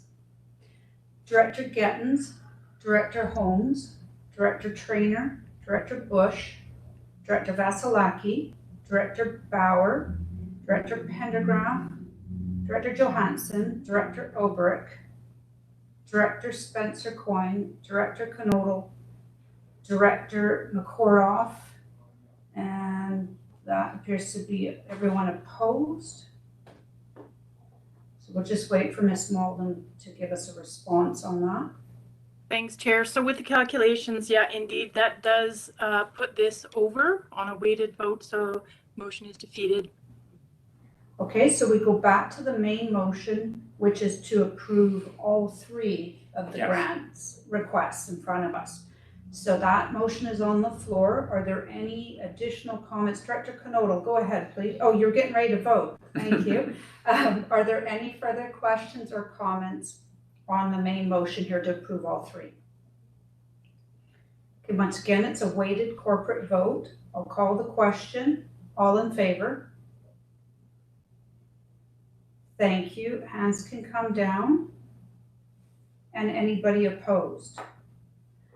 Director Bob Coyne, Director Sentis, Director Robinson. Have I missed anybody else? Please speak up if I've missed your hand. Okay, thank you. So obviously that one passes. Is somebody able to text Director Monty? Oh, Director Gettin's got that. Thank you very much. So folks, we're going to move down then to item E, which is legislative services, E1, Oliver and District Arena Conversion and Service Establishment, CAO. So the Oliver Arena is an Area C Town of Oliver service, and it's a very old service. Was created under a supplementary letters patent. And when we were getting ready to authorize the loan bylaw to upgrade the arena, we noticed that there was a borrowing limit on the SLP. So in order to allow us to borrow the money necessary for the arena upgrade, we need to convert that to a service establishment bylaw. And it's currently sitting at third reading, and we're recommending adoption, Madam Chair. Okay, thank you very much. I'll go to Director Knodel on this. I'll move the recommended administrative recommendation, please. Okay, thank you very much. And Director Johansson, you're seconding it? Okay, great, thank you. Any questions or comments? This is a corporate vote. I'll call the question. All in favor? Thank you. Hands can come down. Anybody opposed? That motion carries. We'll go to E2, Area G Community Works Gas Tax Reserve Expenditure Bylaw number 2947, CAO. The director for Area G has indicated an interest in withdrawing $30,000 from his Community Works program, Madam Chair, to spend on improving the Similkameen Rail Trail. So we're recommending first, second, third, and adoption on that bylaw. Okay, thank you. I'll go to Director Roberts. Your hand's up. It looks like you're moving this. Yeah, thank you to Yes. the chair. And just so everybody knows, I'm having a nightmare hearing you all. So I'm hoping I'm hearing things correctly. Yes, so it sounds like Director Roberts, you're going to move this. And Director Yes, Bush, I'm going to move it. Okay, great. So it's being moved and seconded. Are there any questions or comments on this? Director Bush, go ahead, please. Yeah, I second this, but I also, I object that we're only spending 30,000. I think Dr. Roberts should spend a lot more, but we'll go on. Okay, thank you. Director Roberts, go ahead, please. Yeah, thank you to the chair, and thank you, Director Bush, because I'm sure there will be more, and there has been. This was specific request because a lot of machinery was already in Area B, and I just took the direction from staff to be able to continue the good work in a timely fashion before it takes a break for the winter. And again, I'm so supportive of this trail process. It's going to provide safety and, again, a structure that bases around the winery tours and visitors that come enjoy our wonderful Similkameen Valley. Okay, thank you. Any other comments or questions? This is, Director Gettins, go ahead, please. Thanks. I just think that's a really good idea if you're taking advantage of the machinery there, and well done. I think this trail is so critical to the entire region, so I'm really pleased to hear this. Great, thank you. This is a weighted corporate vote requiring a 2/3 majority. I'll call the question. All in favor? Thank you, hands can come down. Anybody opposed? Okay, that motion carries. That takes us down to F, CAO reports. CAO, any update? I'll just remind the board, Madam Chair, that we are planning, in planning now for your November 4th legislative workshop and then your inaugural meetings for the regional district and for the hospital district on November 4th.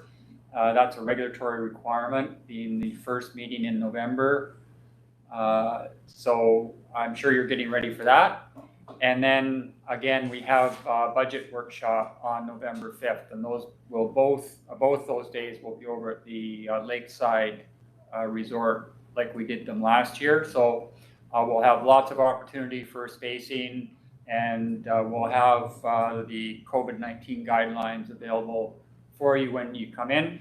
But we also will have electronic capability for those uncomfortable coming back into an in-person meeting.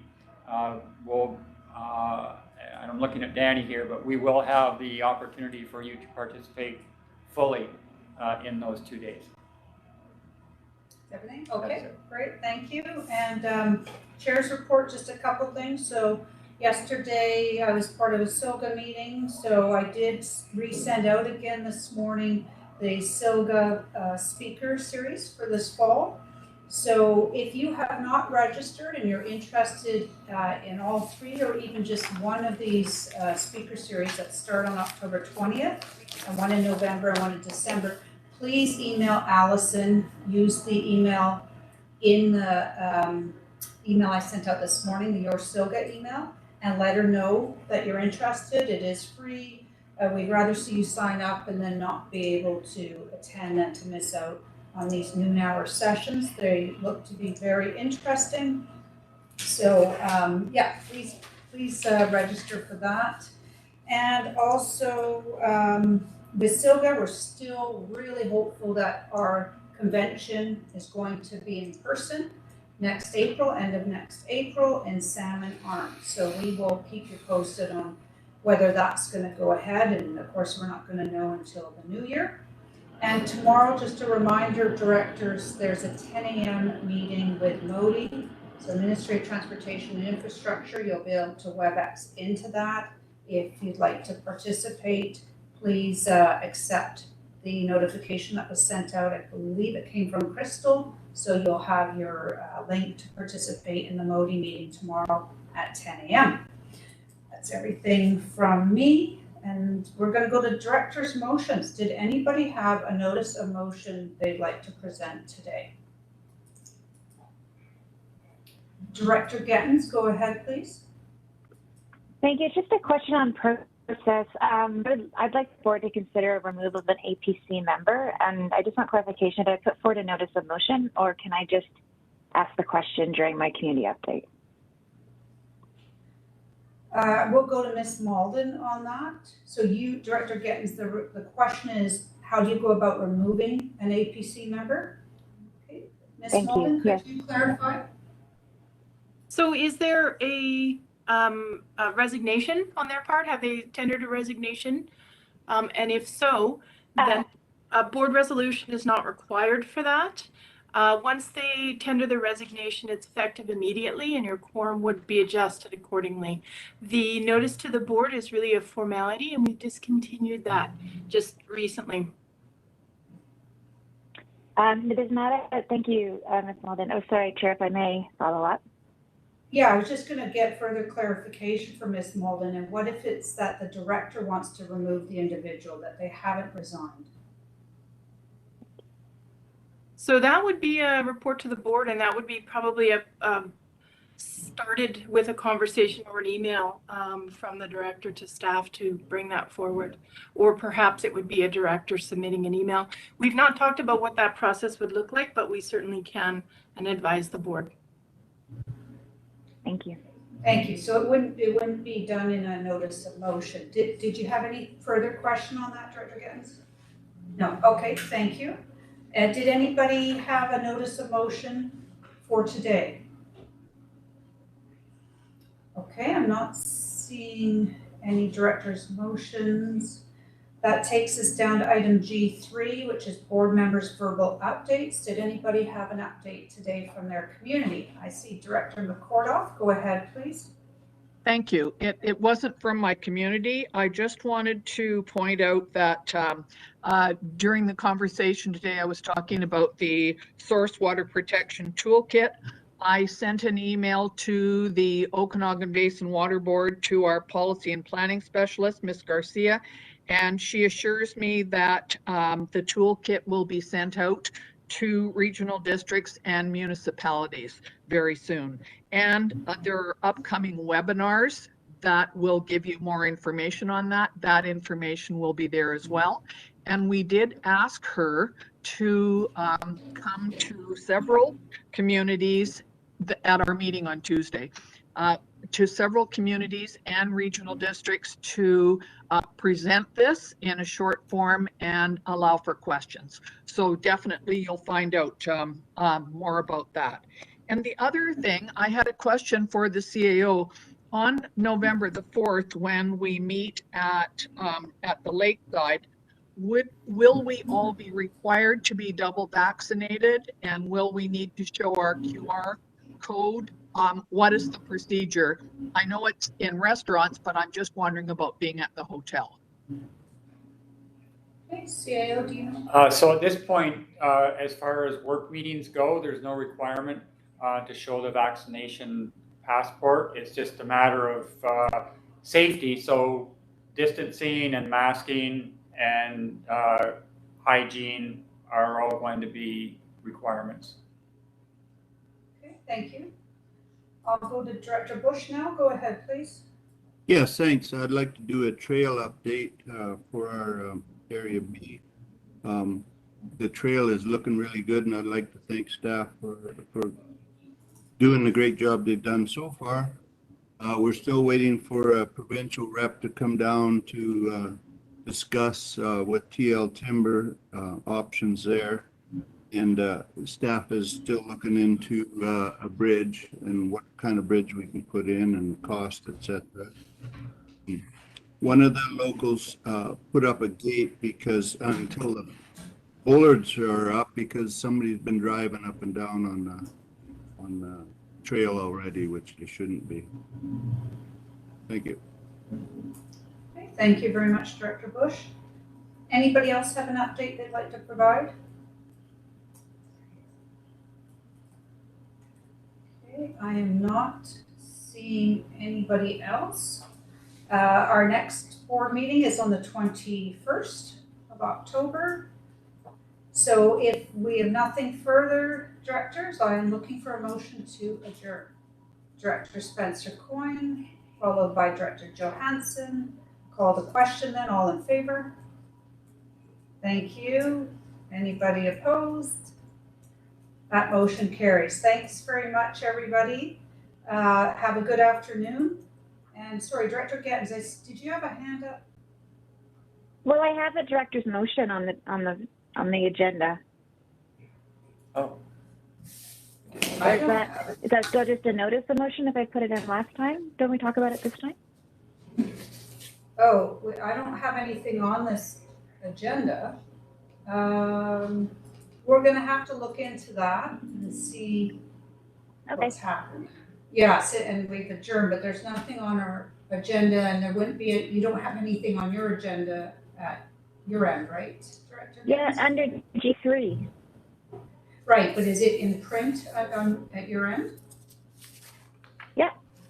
So No. director's motions, director's members of motion, Director Gettens. Just ask her to read. Okay, hang on. We can talk about it next time because I know we've adjourned, but I just. I wonder if this is an e-scribe thing, because I don't have it online at all. We'll blame it on you. It's on page 31. It's on page 31 of it.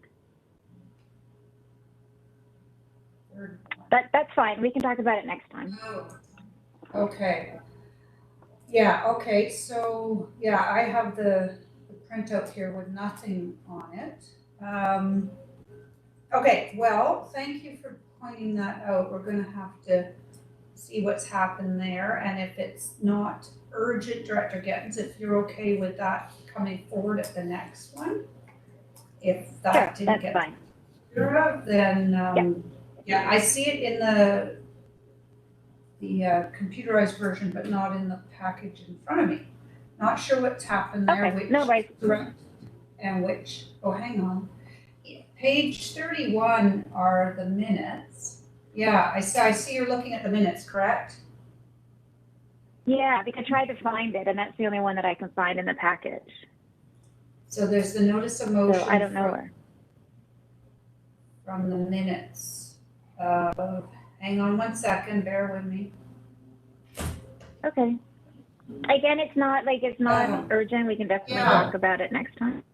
That, I see that's from the minutes of September 23rd, so we should have seen it move I guess we forward. missed it. Unless, yeah, somehow it's gotten missed, or I'm not sure if there's some information being produced for that, but if you're okay with it, Director Gettens will move it to the next meeting.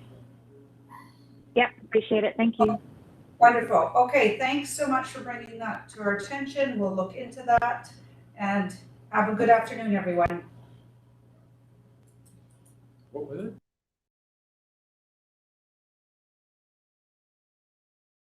Notice of